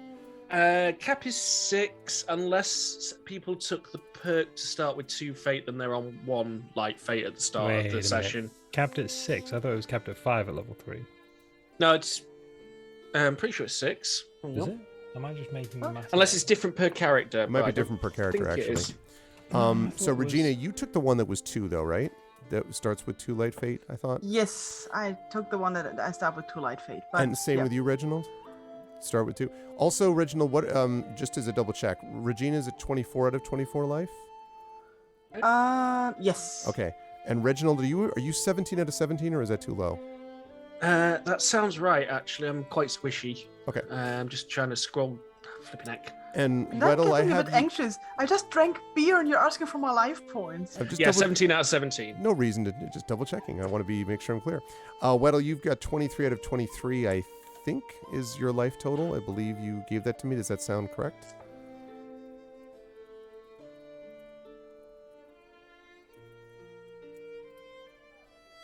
Possibly. Weddle, is this? Do you have 23 out of 23? Sorry, 23 out of 23, yep. Okay, and then for the light fate, did you take that feat that gives you 2 out of 6? Like start with 2? Okay, so you start with 2. Okay. All right, so then it's just Lump, I guess. Lump, did you start with 2? You start with 1, right? No, I start with 1. I'm also, how are we saying that we have a maximum life fate of 6 at level 3? It's character level plus 2, and then I think the perk that adds gives you +1 to that max then. So maybe it's just 5 for you, Mike. Oh, okay, yeah, it would just be 5 for me then. 1 out of 5. Is it Fate Smile that gives you an increase? Yeah, Fate Smiles raises your max fate by 1 and your starting fate by 1. That would be it. Thank you very much. Okay. Cool. Also, Lump, can you give me your life total quickly? 24. Also 24. Okay. I was gonna say Regina feels good. Same exact one. Okay, good. And one last thing, Lump. Troll Warrior. What alignment? Neutral. You are neutral. I thought so. Yes. Okay. So, let's see. And Weddle, are you neutral also or good? I'm a good boy, thank you. I assumed as much. Okay.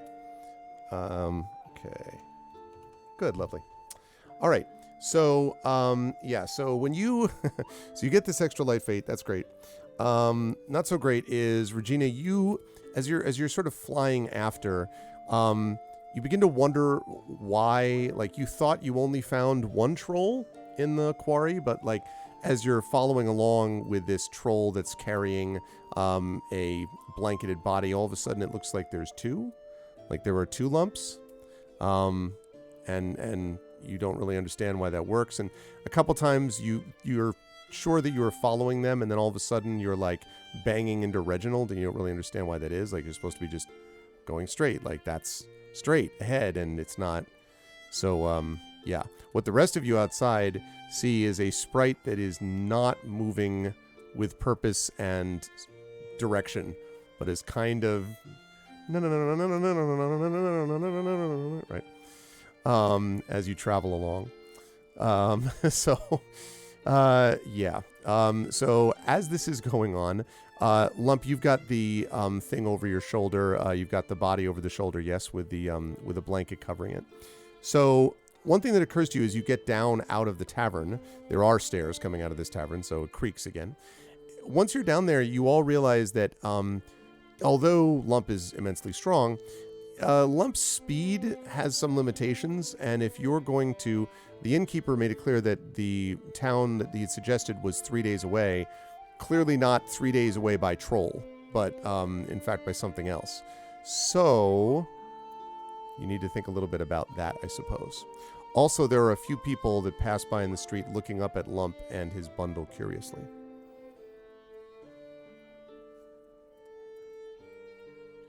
Come We on, should get Lump. the donkey. Let's get him home so he can sober up, says Reginald unconvincingly. As Lump's walking past these people who are looking at the bundled rag with feet and a head, basically. Like, can't stay here, don't need go home. I need to sit on one of the trolls. You say this to the back of Weddle. To the back of everybody. Reginald, I'd like you to make me a notice check, please. Notice Okay. test. Okay, so it's going to be... And Nice roll. this is something where if you have a focus in sight, that would be helpful. I don't, but I do have notice. Okay. So then just 3d6 plus your aspect, which is... would be... I have it as wits. Yeah. Well, there is a reason that intuition could have played in, but no. Okay. So it's going to be a +4. Let's have a look. Well, it's a 9. You're like, hey, I'm glad that we're all here carrying this body along. I feel good. This just feels This is like a good plan. Tuesday. I'm glad to be a part of it. Okay. So you are walking along the street, and what is the party's plan, other than accelerate troll? I feel like Dead Accelerate horse. Troll could be a bigger project, so we should stick with it. I sounds can probably accelerate the troll by for about 30 seconds at a time. I stare at Weddle. I'd like to. Lump also stares at Weddle. I'd like to cast speed on Lump, please. Okay. So, as we take a look at speed. So, speed as a spell, it is a free action, and you can cast aside the weight of time. Now, to do this, you do actually have to make a test to make this happen. So, because it doesn't automatically succeed. So in this particular case, what you would be doing here is you would be making a test, which would be a free action. So you'd be doing... Right, so basic, arcane, or nature common. So reaction... Right, yeah. Okay. So you need to make a test, which is going to be... and this one would actually be, I think, for the minstrel. I'm trying to remember if the minstrel, because we haven't had a minstrel yet in here, if the minstrel's using mystical or arcane spells. It's actually nature. Oh, it is nature. Oh, wow. Okay. Nature, yeah. Okay. I don't know why I'm still talking in this accent, even when I'm not playing. It's working Weddle. for you. Listen, it No, works. it's working It for works completely good. Completely well. I have no problem with it. It's method. Yep. Exactly. Method good. Okay, so then what I'm going to ask you to do here is, so you're going to make a, so you're going to do a spellcasting test for me.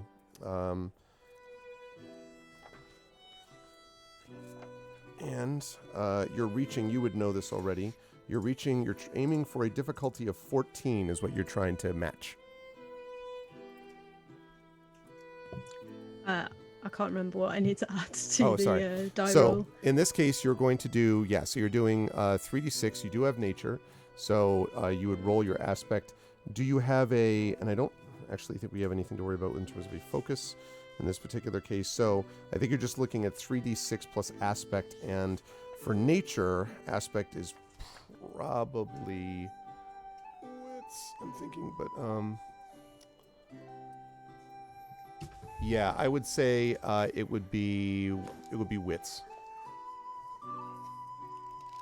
So 3d6 plus your wits.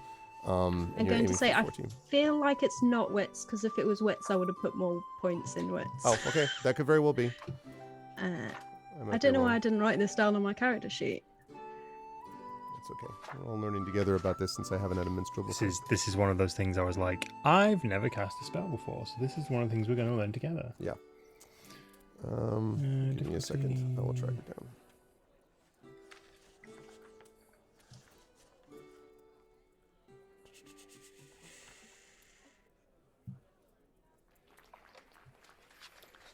Oh, resolve, not wits. That's what it is, resolve. So 3d6 plus resolve, I beg your pardon.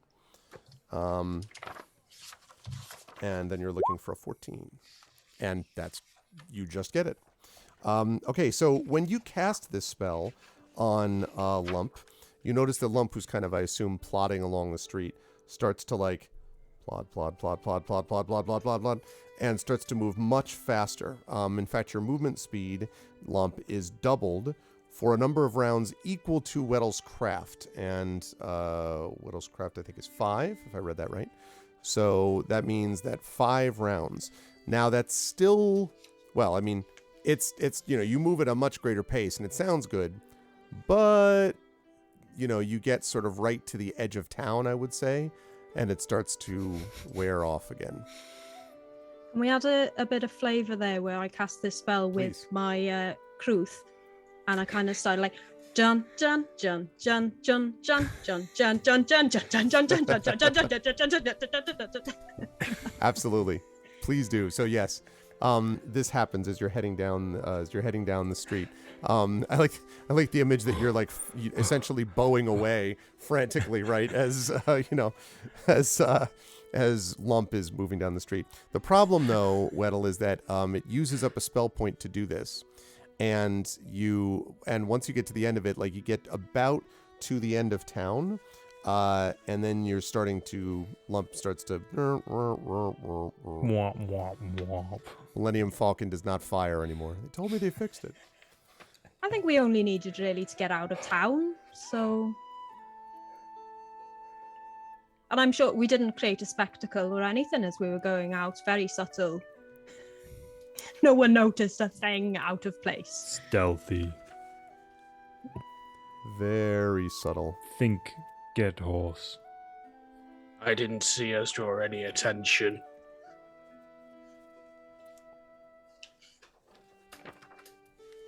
So as you get to the edge of town, and Lump slows down to his normal speed, I would like, Lump's not going to see this, but Regina's not going to see it either for different reasons.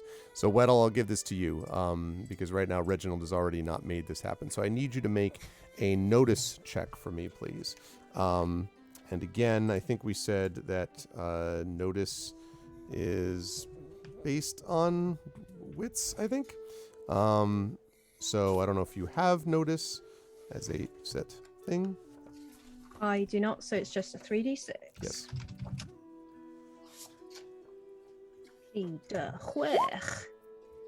Another Okay. 14. 14 again. Well, as you're sort of like just slowing down with the bowing, as Lump is slowing down, you get this funny feeling, and out of the corner of your eye, you can see that 2 cloaked figures, in fact, pretty confidently that it's the 2 cloaked figures that were in the tavern, are behind you on the street. Oh there, friends. How you doing? I'm sorry, but I'm not doing any more songs today unless you're going to pay. Very nice you to follow, though. Happens all the time in the city. Not so much in these parts, though, so that's lovely. And one of them says, I see you're new to town. Not you, Weddle. But those other two, I see that you've got something with you, too.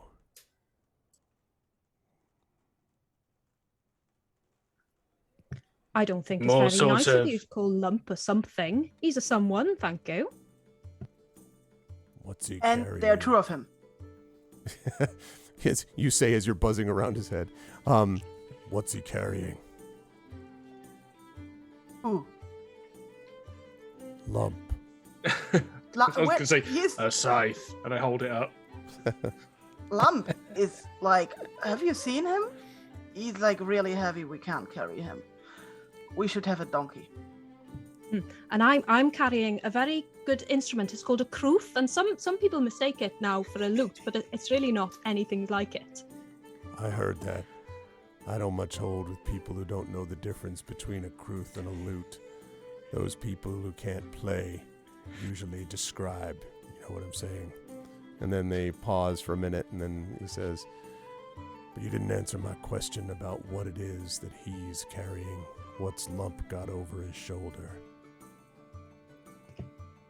He's carrying my ex-girlfriend, and we're taking her home because she's been very drunk. The two figures look at each other like, look back. Why are you looking like that? Sometimes people get drunk, huh? Huh? And we I thought was she just was going to going say to it's none of their business. Yeah. that would have been a way better thing to say. But, you know, Yeah. she's got a blanket on because she's a bit cold. Yeah. You know. I don't much remember hearing you talk about a girlfriend before. Oh, it was a Whoa. fling, a very brief fling. You know what I'm like, minstrels were always playing field, innit? Yeah, but you know, I felt for her a lot. I actually felt at one point that I was in love with her, and I think that was too much for her, the commitment. She really didn't want to go to that place with me. She was more in for the physicality. She didn't want to go and start a family with dwarfs. She was like, gosh, you know, half human, half dwarf, I know they exist, but do I want to be part of that kind of family? And I was like, what are you talking about? Oh, it was all fine yesterday, but today, oh, suddenly all of this. I am telling you, my friend, some people. Yeah. And as you say, you hear, so you say all this, Weddle, and then you hear, yeah, and like Regina buzzes by, like almost like slamming into you and then the ground as kind of moving around. And he says, and you still have not seen the inside of the hood, and he says, you're awfully funny, Weddle. I think you ought to go on the road with that act of yours, maybe go to the city. In the meantime, you might want to leave your burdens behind. I don't think you much need something else weighing you down like that, do you? And as for Lump, you can focus your attention on your rocks. Why bother to carry something else? We can pay you even better, you know. Give us a few coin, and we'll take that burden off your hands. Okay, so Lump Her is name at, is like, the edge of Josephine. town. She's not a burden. She's a bird, not a burden. And he just kind of waits. What were you saying? Lump can't hear this. Lump is at the edge of town. Well, they're pretty near to the edge of town. I mean, like they were following you the whole way. Oh, I It's- see. Yeah, from the tavern. I mean, I guess you Lump could and continue paid, to do be job. walking out of town. Yeah. Lump and pay, do job. Not paid by someone else to do different job yet. Fix job, do job, then other job. We'll pay you more for the job, Lump. Ain't that what you want? Gold, honor, something else. Do job first, do job well, He then says, come back, do your job. He says, honor. Listen to this. The troll with his honor. I'll tell you what honor's about, my friend. It's about understanding that sometimes you got yourself outmatched. Now, if you want to walk away from this nice and careful, you can just lay that burden down. Otherwise, well, I'd hate to see you spend the rest of your life flat on your back as rocks get placed on top of you. And you can see all of a sudden you're aware that a couple of other hooded figures have slid in from the side of the road. And so there now are 4 of them surrounding the 4 of you. 4 plus Morris. So Lump at this point, still body on his shoulder, just gonna sort of move over to the 2 people and very slowly, for the first time probably, stand up on his actual legs. And you realize that he's hiding like an extra foot or so of height. So he now kind of towers over these people. And he sort of looks down and sort of goes, "Fleshbags funny. Rocks hurt fleshbags. You leave, you live." And so the guy kind of... One is of looking my up at irregular flybys, I want to shout at them, "Oh, buzz off!" as you go by. I would like you to make an intimidate check for me, Lump. Cool. I have a focus in physical coercion. Physical coercion, I thought you might. So 3d6 plus aspect plus 2 is what we're looking Yeah, at. Could I have Boots assist with this by appearing next to him and start growling at them? I think possibly if you want, sure. I can't remember the I'll do aspect that. for physical. I think is it brawn for physical coercion for intimidate? It would be brawn. Yes. Brawn. So It would be advanced dice resolve roll. unless you think you're being psychological. It's like, No. Lump, know where you live. Know where what Yeah. family lives. 3d6 plus aspect plus 2. 16. And that was a bad roll. Yeah, I as was well. going to say, yeah, even so. I would also, let's see, let me have you add another plus 2 to that because of Boots' appearance. So Okay, so 18. So the one kind of looks at you and then and kind of lowers his head and kind of nods to the others. And the 2 on the side sort of step back, and the other one behind him brings his cloak back around his side again, like he had positioned his hand, classic Western style to grab it, and now he goes back down and he says, "You're making a mistake, Lump. It's going to be difficult for you to get all the way up there without making a mistake again." And he steps back and he nods to all of you and he says, "Sleep well, strangers." And he kind of turns around and saunters off with the other cloaked figure behind him. Bye. The Thank dead you. You have don't sweet sleep. dreams as well. For my next flyby, ha Yeah. Regina, also, you're beginning to notice that, like, half the time when you say haha, it appears that you're facing it. It feels like the sky has become the ground. And you don't really understand that. Like, when you look at the sky, it looks like the ground and vice versa. And you don't know why that is. It's kind of... Nature is complicated. Yes. Either way, though, you are now, the town is clear. The streets are clear. That's good news. Bad news is you still don't have transportation, though you were now at the end of town. We should get a donkey. Need cart. Cart 4. And a donkey. He just sort of lifts his shoulder a bit. While Well, I've can- been in can- town, have I been aware of any places that do like transportation for hire? So you have noticed that people individually will do trades like this. There's no real like main shop where this happens, but you do know that there are some horses and carts that you've seen around here, and you know that everybody in Gremist can be bought for something, at least so it seems. So maybe a little bit of searching, some careful moments of persuasion, you might track down what you need. Gretel, do you know where we can get a donkey and a cart and both? I'm sure I can persuade somebody to lend us a hand. Here, this is like the Morris money. I give you the bag. Oh. Yeah, I don't like it when people make that sound when I give them somebody else's money. Cast speed, book it out of time. Yeah. Is that the money that we were all given for this job by the innkeeper? Nope. That's It's the money not, that are Morris you- had in his chest. Oh, okay, cool. I missed that bit. That's fine. You gave Leftovers. You know, one lump got gold hit. Lump's been paid for his due. That's 3 gold to move the body. That's fine. It's more than Did we all Intellect get is 3 beer gold? behind. We all get 3 gold, yes. Was it 3 each? Oh, I'll add that. Yep. And just 3 each. yeah, I was gonna say just to make sure Lump got paid before he left. I actually wonder the about innkeeper that. said no. Hold on a second. I don't think he paid The you inn- before you left. The innkeeper said if we do it and come back, then he's going to give us Right. the money. Right. Yeah. Lump just drops the body. You hear boosh. The snore is cut short suddenly. No, I'm just kidding. The end. Flower is ripped in half. Yeah. The Sopranos moment. Just Yeah, fade to black exactly. immediate. Don't stop believing. No. So. No! He does, but you do drop the body, and he just lies there snoring.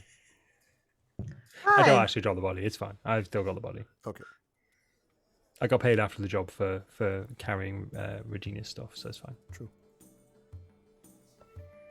So, one quick note about the search. If you want to, Weddle, you could do an investigate test, basically, to sort of look around this town. And I would even give you a +2 to that test because of your familiarity with Gremist.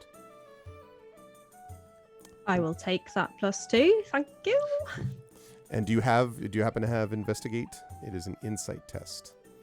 No. No. Okay, so 3d6, and as I said, just that +2.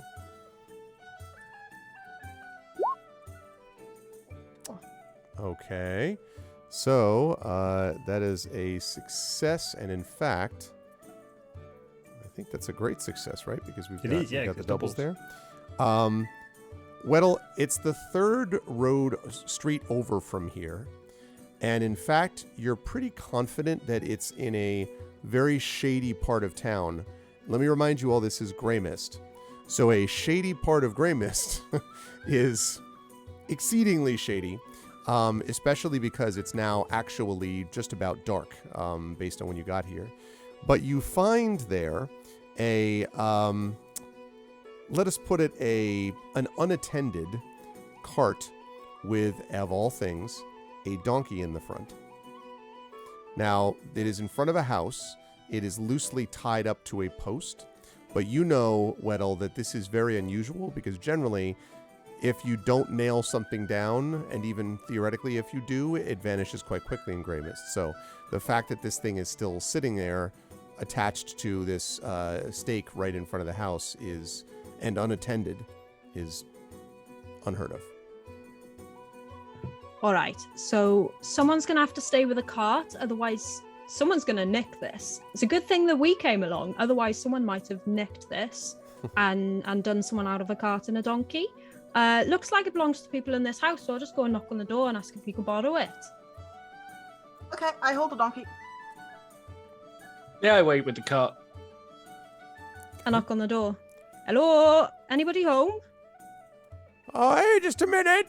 And you hear someone kind of shuffling forward and then opens the door. And there is, at first when you just look at your normal level as a dwarf and still have to drop your vision to find this old woman who's bent way over and, "Hi, what do you want?" I was wondering if we could have a borrow of your lovely cart and donkey out the front. Have a borrow? Yeah, take it away for a bit, bring it back later. You daft, you can't do that here. You're gonna take it from me, I'll never see it again. That was how I was planning on, well, going to visit my family in the city. You're going to visit your family in the city by getting your cart nicked? No, what do you mean, nicked? You're trying to nick it now. I'm just trying to, I promise, I'll bring it back. I'm so good at bringing things back. Like, honestly, just like anytime that I borrow things, always give them back. Books, I look after books so well. If you want to lend me a book, you'll get it back. No bent pages, none of that. Yeah, No, bits of chocolate in the middle of the pages. Horrible that, innit? Well, you promise? You can't promise me. Look, if you want this thing, well, I mean, I'm going to use it. You have to buy it. Not that you could afford it. I was going to the city, and I need to get there somehow, and how am I going to do that if you've stolen it or pretended to borrow it? I am really trying to persuade you here that I am like so trustworthy. Like you look into my face, my eyes, they shimmer with goodness and a wonderful soul. And everyone knows that minstrels are very trustworthy people, always hold our word, because we've got so many words, you know. If we had non-trustworthy words, we you know, they go off all over the place, then we wouldn't have any left, would we? So the person who's looking down kind of gradually peers up with one watery gray eye open and says, right, if you want this cart, you'll have to buy it. But I like your, the cut of your jib, so I'm gonna give it to you at a lower cost. Normally, I'd have to charge 10 gold for a cart like this, but for you, I'll give it to you for, like, carry the one, you like, steam coming out of the ears type of thing, figuring, 7 gold, and you can have the cart and the donkey for free. I'll even throw in the blanket on the top of it. Has anyone told you that you've got the most beautiful blush on your cheeks? The what? It's very unusual. A beautiful blush on your cheeks. It's very unusual for people in Gremist, because of all the grey mist stops the sun from coming through. But you've got a wonderful complexion. Unrelated. I just had to tell you that, you know, you are probably one of the most beautiful people in Saltmarsh. Look, you. Saltmarsh. Look, you. First you change worlds on me. No. Says, look, you. I know when someone's trying to sweet talk me, don't think there weren't people back in the day who came up to me, they did, and said, well, you're a sweet one, ain't you? Oh, give us some sugar, love. I remember it well. It was only yesterday, 65 years ago when... And she's about to clearly launch into a long explanation of, what her lost love and what it meant to her and all that stuff. Yesterday, I believe it's today. It's happening right here, right now, love. Okay, I'm going to ask you to make a persuasion check for me, Weddle. So this in particular, I'm looking at fast talk, if you've got this. Yes, I happen to have if you hadn't noticed, I do have a bit of a focus of I thought you fast might. talking. Right. Minstrel's officially better than bards. Plus insight. Plus 2. Okay, so we're looking at a great success here. Well, you remind me of my own love from when I was just young, the first time. That's what you remind me of, and well, kind of hems and haws, and at one point sounds like a tea kettle ready. All right, I'll give it to you for 3 gold, and I'm robbing myself only because you remind me of my lost love. Oh, you are an absolute darling. Now don't keep kissing up to me. 3 gold's what you get. All right, I'll give you 3 golds. Here you are. She takes the 3 gold and does each one between her teeth. Notice one tooth. You noticed like one tooth on top, one on bottom, and all right, seems good enough. Good luck with the cart. And then as she's turning around, it goes back in. Aye, Rhoda, we got another one of them to give us money. And the door closes behind her. And now you're staring at this cart with the donkey in it. Now, for the first time, you get a chance to actually see the donkey. Like, it was a little bit obscured. And you hear kind of a very low, like, meh, meh, meh. It sounds like the donkey is grunting or something. I look at the donkey. Hello, donkey. Donkey kind of looks over. And you can see now that this donkey looks fairly old. Seen a few winters. I'd like to name him Boris. And Boris the donkey. Boris the donkey looks back, kind of. Yeah. And seems to be chewing something. Reginald just goes, to the donkey. And the donkey kind of nods to you. All of a sudden, we're doing like some extended outtakes of Sling Blade. Some people call it a donkey. I like to call it. Okay. So the cart seems to be in good shape. Okay, let's book the Morris on the Boris card. Okay. And then we can be off. And that's a good place for us to pause for just a moment. We have about another 20 minutes.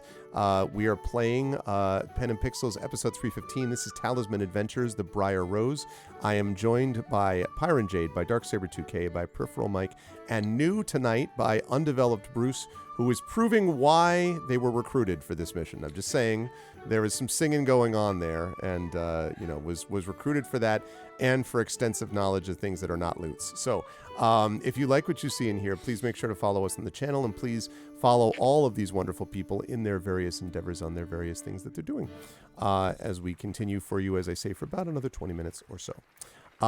Okay, so once you get Morris in the back of the cart, and you get once we get this. Say again, you would. Update Mike to lump. In the Moobot, yeah. I was like, what? I did. The name's okay. You meant in Moobot, yes. Okay, so you're able to put them back on the wagon, and then you're able to head out. Now, the journey is supposed to take 3 days, so you've got mostly the sort of information that you've got gives you a little bit of things to work with. So let me get rid of some of these things on the map here. So I think we'll get rid of Morris for a moment also, and we get rid of Weddle just for a moment. Not actually, can never get rid of Weddle. Okay, so the innkeeper's directions send you, roughly speaking, I'm going to freehand this, send you roughly in this direction to the east. And as you're heading in this, there is basically only one major road that heads in that direction. By which major, I mean kind of a path that is not just the swamp. So there's only one road heading in that direction, so that's fairly easy. But you can tell that although the donkey is somehow has a kind of dogged perseverance that suggests that even though it's clear this donkey should have shuffled off this mortal coil long since, the donkey is determined to remain alive and trudging forward for much longer. So it's very, strong-willed, not super speedy. So as you're trudging along, it's a little bit of a slog here. So this is where we're going to talk just a little bit about the exploration rules as we go through here, specifically the way that we handle journeys and the like. So let me jump up very quickly to that. We can talk about the journey rules, which we have done once before, by the way. Okay, so there are exploration roles. When you set out on a journey, you need to decide what those folks are doing. There are 3 roles the characters can have when you're exploring, and that is guide, watcher, and hunter. You don't have to fill all these roles, and not every character must take on a role.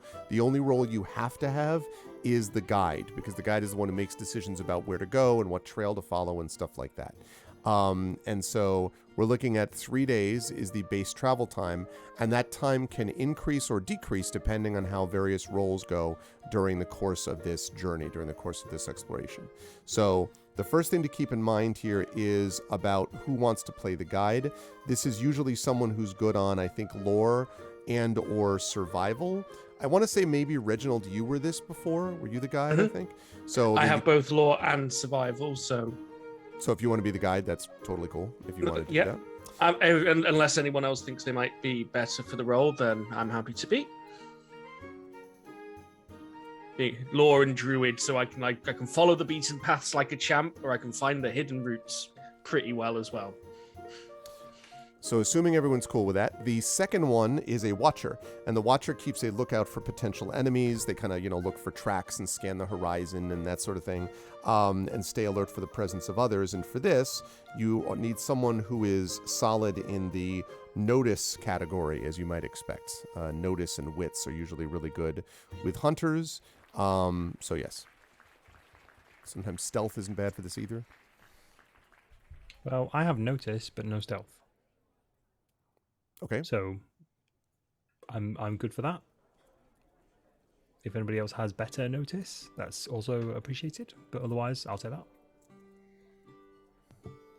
I Would do we have also noted, but my wits and insight are really low, so I would not be the best person for this.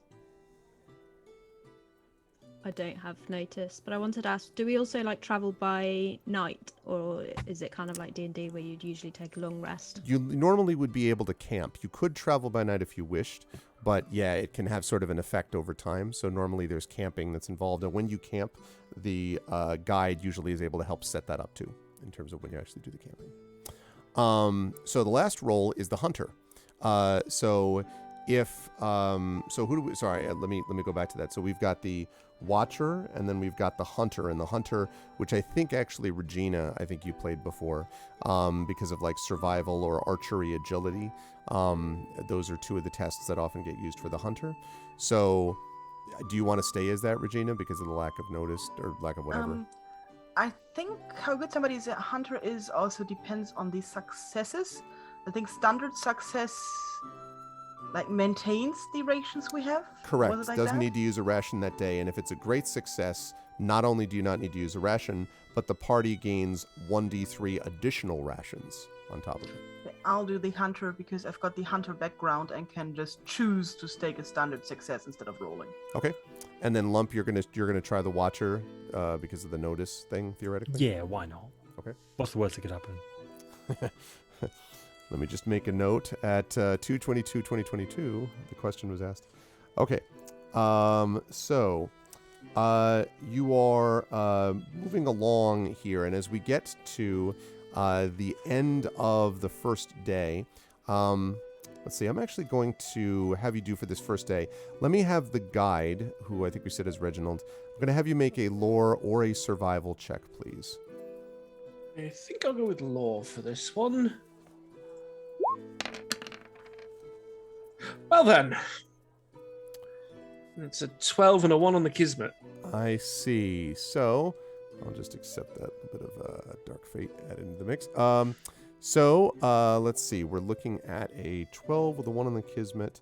That actually, believe it or not, is because you got doubles on this, that actually is a great success because that's barely enough. It's a good thing this happened in day 1. In day 2, this was going to get a lot harder.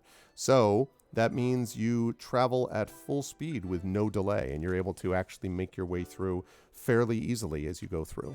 As you get to the end of the first day, the sort of the twisting trees and so forth as you're going along get more and more swampy all the time. Now, you started with a swamp. You're getting more swampy as time goes along and you're pursuing along the coast. And you notice that Morris Rosen has stopped snoring, although he is still shallowly breathing. But the breathing is definitely more shallow than it was when you saw him in the inn. Incidentally, Regina, you have a pounding headache. Just thought I'd mention that. Someone is hammering Be sure away that's somebody your skull. else's fault. Yes, hammering away at your skull, so to speak. So, as you're doing this, you make good progress, as I said, other than that, to be able to get to this spot. And I would like at this point the Watcher here to make a check from me. Let me have the Watcher make a notice check here. Okay. What's the aspect for notice? Is it wits? Wits. Excellent.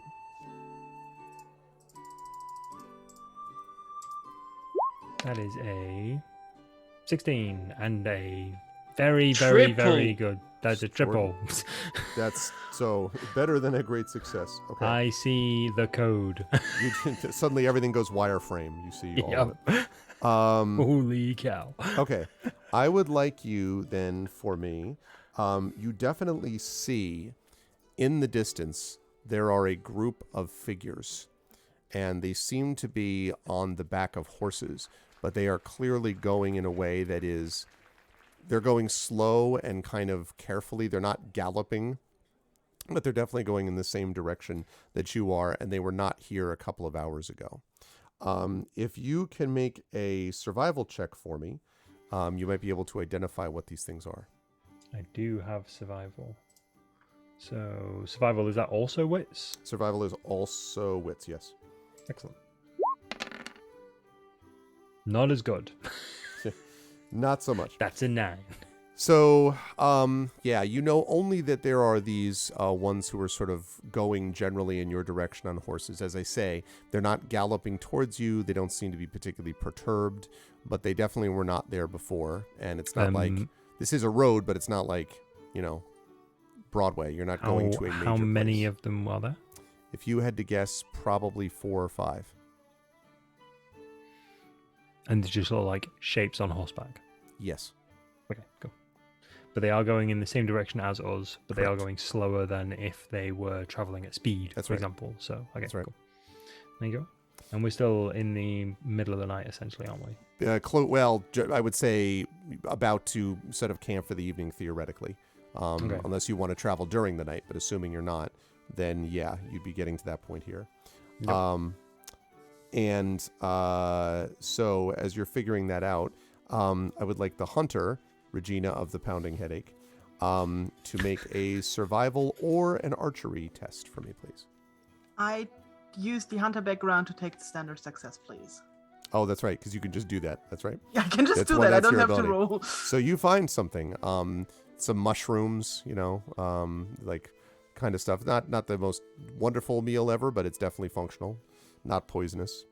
And you're able to make it so that the party will not need to use a ration that day. So at this point, you could, if you wish, camp, and you could, but we can set up the watch if that's what you want to do. I don't know if you want to mention anything, Lump, to anybody about what you saw or not. Group on horseback, follow. Follow us? Lum just points out towards the distance. Group, I s- 4, 5. Slowly traveling, same direction. We should have brought the second troll along. You only found the one. Yeah. Lum just looks a bit confused. And then just continues to eat like cooked mushrooms. Could it be the humans from the city who were so annoyingly later on? Plausible. Roll.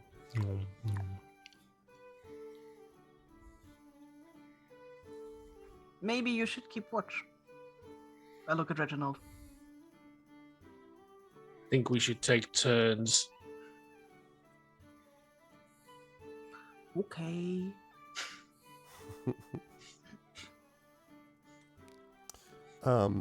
Okay. Let me have one of you, doesn't have to be the guide, although it often is, make a survival check to set up the camp. I will make a survival check, and I'm going to spend a point of light fate to roll 4 dice instead of 3. Very nice. I was going to ask if I could assist in that, but I don't know if I can. Because I also have survival. I don't think you can double this, because part of it is thinking about the right place. Like, Okay. you could be like, yes, yes, yes. Like, not like double yes, I see the spot. Yeah. Oh, look, 6 on the Kismet, so I get my light fate back Nice. regardless. Yep. And let me see here. What do we get? 2, 5, and a 3. So I'll just drop the 2 then. Okay. So we're So looking that at would a make 5, it, 3, and a 6, so 17 we're talking about? Okay. Yes. So let's see whether or not I have, because you find this really nice secluded, there we go. You find this really nice secluded area that's almost set below the low grass and yet somehow is not damp and mushy and filled with mosquitoes. Okay, yeah. And so you're able to set yourself up down there for that. Now, when you're keeping a watch, who is keeping watch and when? So, like, who, in what order are you doing this? I'll keep watch first. Okay. So first few hours I'll take it, and then somebody else can take over. I take the last because I want to sleep off the headache. Okay. I'll take third. Okay. No, process of elimination, Wets. I am completely fine with going second. Okay. So you all settle down for the night, and the first with Reginald, I think, said goes first. Oh, no, Lump goes first. No, me. Lump went first. Passes uneventfully. Lump, you do not hear anything other than just the regular sighing of the wind. Occasionally you hear the fluttering of the bat's wings overhead as it flies by, but that's pretty much all. The second watch was Weddle, I think we said. And Weddle... The Third or second? Were you... I'm second. Yeah, I was going to say at the start of my shift, can I cast Night Sight? Yes. Absolutely. You can. So, let's make sure if you had... I don't think that just automatically works. I'm a big fan of all these, by the way. Okay. I was looking through the spells with Bruce yesterday, and I'm just like, God damn, these spells look good. Yeah, they're really cool. So you're choosing yourself, I assume. Yeah. Okay. So I touch need myself. So I need a touch yourself. So I need a spell casting test, please. This is how the channel got banned. We always wondered how it would happen. This is how the channel got banned. This? This was the one. This is the one. Okay. Welcome to GOG Yeah. After Dark. That's completely fine. So you are now able to see at night under the stars, and everything becomes much more clear, Weddle, which is useful because as you're looking out upon the land, again, you're sort of set in this long grass, and it sort of dips down below the rest. So you kind of scramble up slightly, just a bit up, so you can see over the land ahead. And you can see that there is the smoke from a campfire not that far away. Probably, I don't know. I mean, definitely 5 minutes walk or something, or, so it's not right next to you. But you can definitely see what looks to be some figures around a campfire and several horses kind of, around the fire at a greater distance with their heads down, probably, sleeping or feeding or something like that. But you can definitely see that there are some figures in a campfire not that far. Oh, they're probably just travelers, aren't they? Traveling along maybe the same way as us. I don't see any problems with this. Okay. Keep an eye on them. Okay. Yeah, they don't move other than just sort of to clearly be talking to each other, although obviously you can't hear what they're saying. And eventually the smoke drifts off, and then eventually the fire goes out completely. And you can see that they've now sort of curled up in their bedrolls and so forth. And when it is time for shift number 3, which is Reginald, when you are able to hand that over, you can see those figures, but again, the fire has gone out completely, Weddle. Just so you know, there's some people sitting around a fireplace over there, but I didn't think they'd fancy a song. They looked like they were going to bed, so I didn't go and bother them. Just so you know. Can you see in the dark?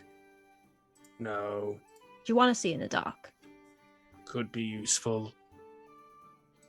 Am I able to cast the same spell twice? Sure. It's just using spell points when you do it. Excellent. It's the end of the day.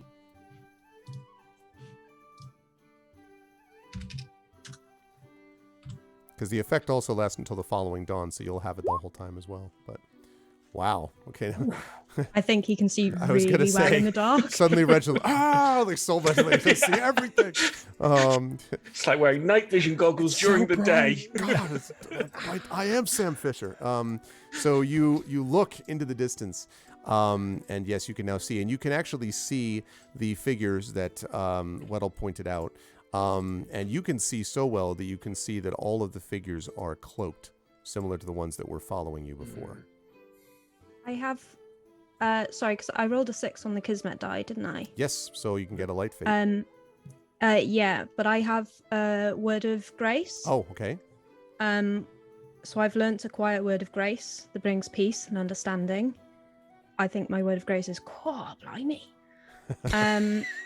When I roll a 6 on the Kismet and I'm not engaged in combat, I can regain 1d3 spell points, which isn't nice. relevant here because it's the end of the day. Sweet. But it says the GM may also offer you a flash of insight into a problem you are facing. I don't know if you'd interpret this as facing a problem of there being some... Why not? You're being followed, tasty. Weddle. I reckon we're being followed, yeah? It looks like the people from the town. Well, robes. Do you reckon we should just leave them be, or go and, like, set them on fire or something? I think we might want to go and ask why they're following us. Sounds like a lark. Might want to bring the others. I stand at the very, very far end of my scythe and poke Regina with the stick. He's like, In your dream, Regina, you've been fighting the people that you're pissed off about, that kicked you out of the forest, and you're really about to win, and then suddenly some stupid maneuver that should never have worked gets through your defenses and pokes you in the side, and it really kind of hurts, and it's really annoying, and then you wake up and it's Reginald. No, you poked me. No, don't poke me. Why? think you might enjoy this. I did not. Not that. The people from town are following us. Oh. They're over there. And I point in that direction. Oh. Oh, okay. That's I'll not wake good. up Lump by jumping up and down on him. It feels like a mosquito or something, Lump, but you know. Lump, lump, lump, lump, lump. Let's go, buddy. I look at it and I look at Reginald. I'm very happy that you woke me up. If she had done that with me, that wouldn't have been good. There was a reason I was on the far end of a stick when I did it. Yeah.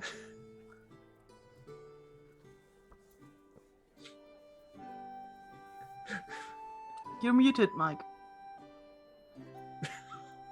Well, I don't know. There's a massive yawn from Lump. Like, there's no discretion. It's like, Apparently, hey, Lump, the people from town apparently followed us. okay.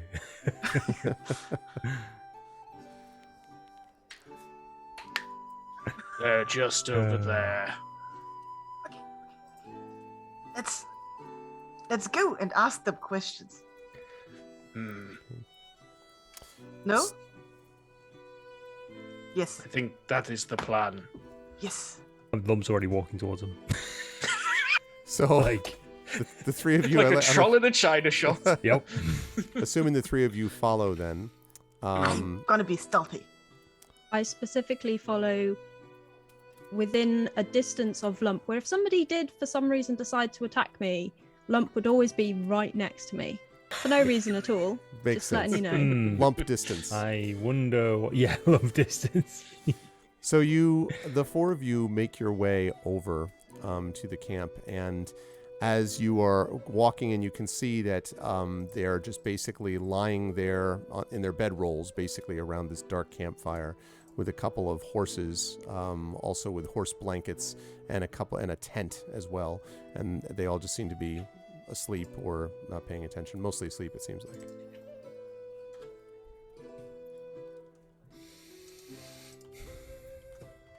Lump just sort of looks around at the others.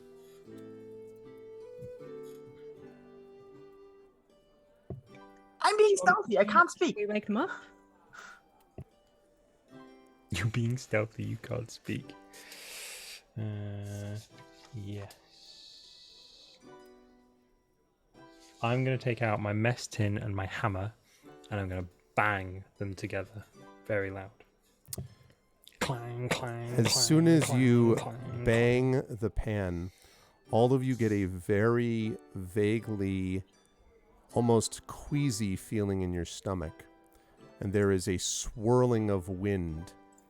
And when the wind clears, you are staring at bare land. But in the distance, you hear a braying as if of a donkey and the sound of a cart being taken away. And that is where we're going to bring our session to a close.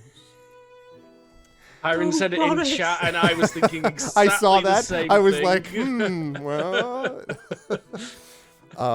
They stole my donkey. Yeah, this is going to be, I cannot wait for Regina to wreak her vengeance upon those who would steal the donkey. Lovely session, everybody. This was a lot of fun to get back into this. I'm so glad that we are back in the saddle here, but we do have to wrap because we've got someone coming up at 7 o'clock. So before we do that, I enjoyed watching everyone go through this, and especially 2 new characters and 1 new player fit in. So I'll start at the bottom of the column. Undeveloped Bruce, really, really nice stuff today. I really enjoyed it. I apologize profusely for getting an instrument wrong. I will never do that again. But did not realize, did not see it. Thought it was a lute. But really lovely stuff. And it was enjoyable getting a chance to see Weddle sort of fit right in. One of the things I like about the party is it was just like, all right, I guess the dwarf minstrel's coming with us, right? All of a sudden, it just becomes a part of the mix, and it was a good thing because you were able to do certain things during that adventure that session that were very helpful. How did you feel about today's session, joining everyone for the first time, and where would you like the lovely people to find material and information about you? Yeah, no, it's really fun. I've come into this from D&D, so it's a bit different. But yeah, I've enjoyed playing it. It's very role play heavy, which I really like. No, it's been loads of fun. People can mostly find me on Twitter at Bruce, only Bruce, and I will be doing a 24-hour stream for Extra Life on the 30th of March. It'll be mostly a drawing stream with a bit of playing Teamfight Tactics or something. So Nice. Awesome. We will definitely have to check that out. Good stuff. Thank you again, Bruce. Really enjoyed it, and welcome to the crew. Moving right on up, Mike, we also got a new character from you this time, and we got to see Lump, who's quite different from Ashflower. Yeah, I love the idea that everything is just kind of like, well, you just got to pick things up, moving in a direction, not obnoxiously, just like very straight ahead. This is the way we do things. That and your relationship with Boots / the funny little sprite was very funny to me. Everyone in chat, when you said that, was just kind of like, oh. Like, it was like there's a challenge that has been extended. How did you feel about today's session? Where will the fine folks find you next? I adored it. I cannot wait for the next session. I really enjoy the new character. I enjoy sort of the simplicity behind of it and almost the pure nature of playing a troll warrior. It just feels right. Not that Ashflower never felt right, but this feels more sort of my jam, especially with more complicated characters like Silvo in Ghost of Saltmarsh. It feels like it fits very thematically and very sort of mentally for myself as well. But also absolutely fantastic to have Bruce on board as well. Absolutely perfect fit, gotta admit. Obviously we're never going to find a Chai 2.0, but as far as replacements go, we couldn't have asked for anybody better than Bruce, gotta be honest. But really can't wait for the next session. Really excited for it. If anybody wants to find out information about myself, I usually stream on a Wednesday afternoon to do some lo-fi gaming. I'm not going to be able to do a stream tomorrow afternoon because I am giving presentations to several colleges and universities in our county, which is big news anyway. Not really something I can properly share online because it's guarded information, but it's going to take a lot of my energy during tomorrow. So thoughts and prayers with me whilst I do that, good luck, and then yeah. recover tomorrow night as I just collapse in a heap on the sofa with a cup of tea afterwards in a very sort of kind of anticlimactic finish. So there won't be any stream tomorrow, but there will probably be a stream next week. So stay tuned to Peripheral Mike on all of your social media outlets for more information. Good stuff. Thank you, Mike. And yeah, Major Makoto, exactly what Echo said. Chai just has 2 kids and is just there's just family commitment she couldn't get out of. So may or may not return in the future, but it was definitely an amicable thing. And of course, Chai's great too. But yeah. Moving right on up the line, Saber, Reginald had a chance. I really liked the idea here today that the basic assumption was who's the brains of the group, and so it becomes Reginald, and then Regina's joke about why is it always ghouls with brains was very funny, but I like the idea that Reginald becomes the sort of steadying force about well, this is what happens, and now we have a troll and a dwarf minstrel and crazy madness with flowers and curses and all that kind of stuff. And Reginald just seems to take it all in stride, the stride of the dead, I suppose. How did you feel about today's session? Where will the fine folks find you next? It was a lot of fun. It was great to see Mike's new character. And it was great to meet Bruce and Chweddle, and a lot of fun. I'm very impressed. Yeah, Chweddle came prepared. There was definitely some fun songs, and in fitting with the lore of the game as well. So yeah, very impressed. Yep. A lot of fun. And it's always fun. I like playing Reginald very deadpan, because I think it fits kind of a ghoul, especially a ghoul that spends a lot of time burying dead bodies. So there's not really a call for dramatic emotion. So it's just very much okay, I've got a ghost problem. I have to go deal with that now. Okay, that's dealt with. Back to burying the dead. Now there's an agitated sprite in my graveyard, and things have just sort of escalated from there onwards. Mm-hmm. Hey, that's how we met. That's how we met, and things have progressed. I think it was fun. It was just almost at the start, just a buddy comedy where Reginald just this is how Regina is. And I'm just going along with it now. You can steer her, but you can't really get her to do specific things. But you can poke her in certain directions. Yep, I think in character, mitigate some of the damage. I think in character you said that right when there was the whole challenge thing, and you're just sort of it was fun. Yes. Oh, you don't say that. But again, look, I'm looking forward to the next session. So things heating up. They've stolen Regina's donkey, so that's going to be a whole thing. Not to mention the dying guy, cursed guy, because Reginald's more interested in the flower because druid. It's person. They come, they go, they move on to the next plane of existence. Yes. It's the cycle of nature, but this flower is unique and interesting. That's right. And actually, sorry, go ahead. Yep. No, so I was just going to say, and where they can catch me next, but if you just want to... No, go ahead. No, go ahead, that's fine. Okay, yeah, I'll be back here tomorrow. I haven't picked the game yet, but it'll be 9 p.m. UTC for 3 hours. Not sure what it is. I'll see what's on sale in the midweek sale and go from there, as I always do. And I'll be back on my channel on Thursday. Good stuff. Always a pleasure, Saber. Again, thank you for doing Move Out and Dashboard. And I would be remiss, by the way, if I hadn't mentioned that I loved also Bruce's songs. Chweddle's songs for this were great too. So let me just add that into the mix. The songs were on point. So good stuff there. Finally, last but certainly not least, Pyron. Again, great stuff out of Regina.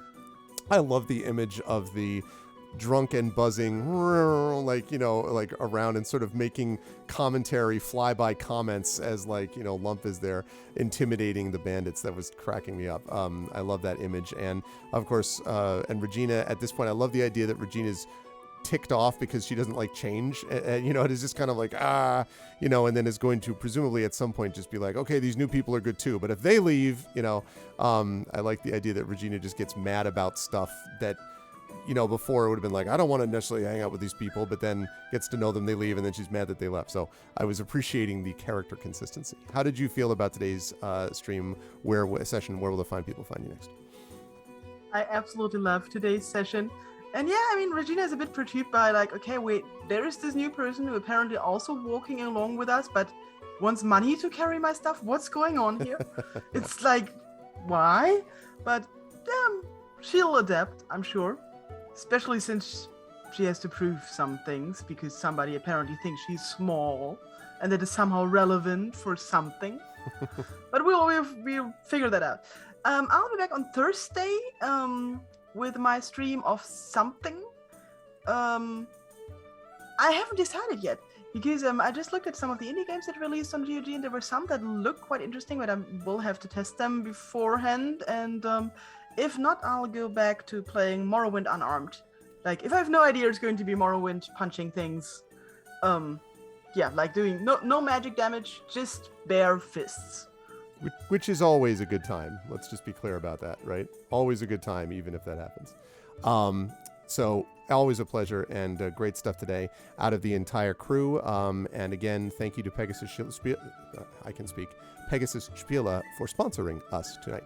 Thank you so much. Chat, can we get some love for the amazing players, for Pyron Jade, for Darksaber2K, for Peripheral Mike, and for Undeveloped Bruce. Thank you all so much, everybody, and I will see you players next month.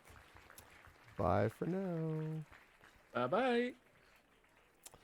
And that, folks, is going to do it for us for this evening, because I'll get on out of here. In fact, I'm sorry to Mark that we're running a little late as we stop, but this was a great time. I really enjoyed myself. It was great to see Bruce settle in so perfectly with everybody else, and it was great to see all of the players really kind of get into this, because I think there's a lot of fun to be had with this mix. So I am very excited to see how they all manage going forward, and what we're going to look at with the next Talisman Adventures. And don't forget, we're also going to be having more Ghosts of Saltmarsh happening next month as well. Next Tuesday, which is next month, actually, I'll be back here for Pen and Pixels at 4 p.m. Eastern, probably finishing up Celeste Crown of the Magister.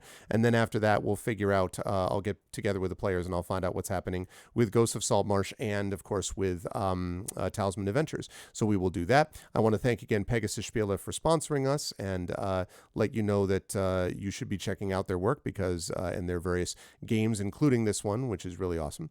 And thank all of you for being with me on this adventure. We'll be back on my channel on Friday with, I think it says Whisper Genesis, but it's probably going to be some Golden Sun.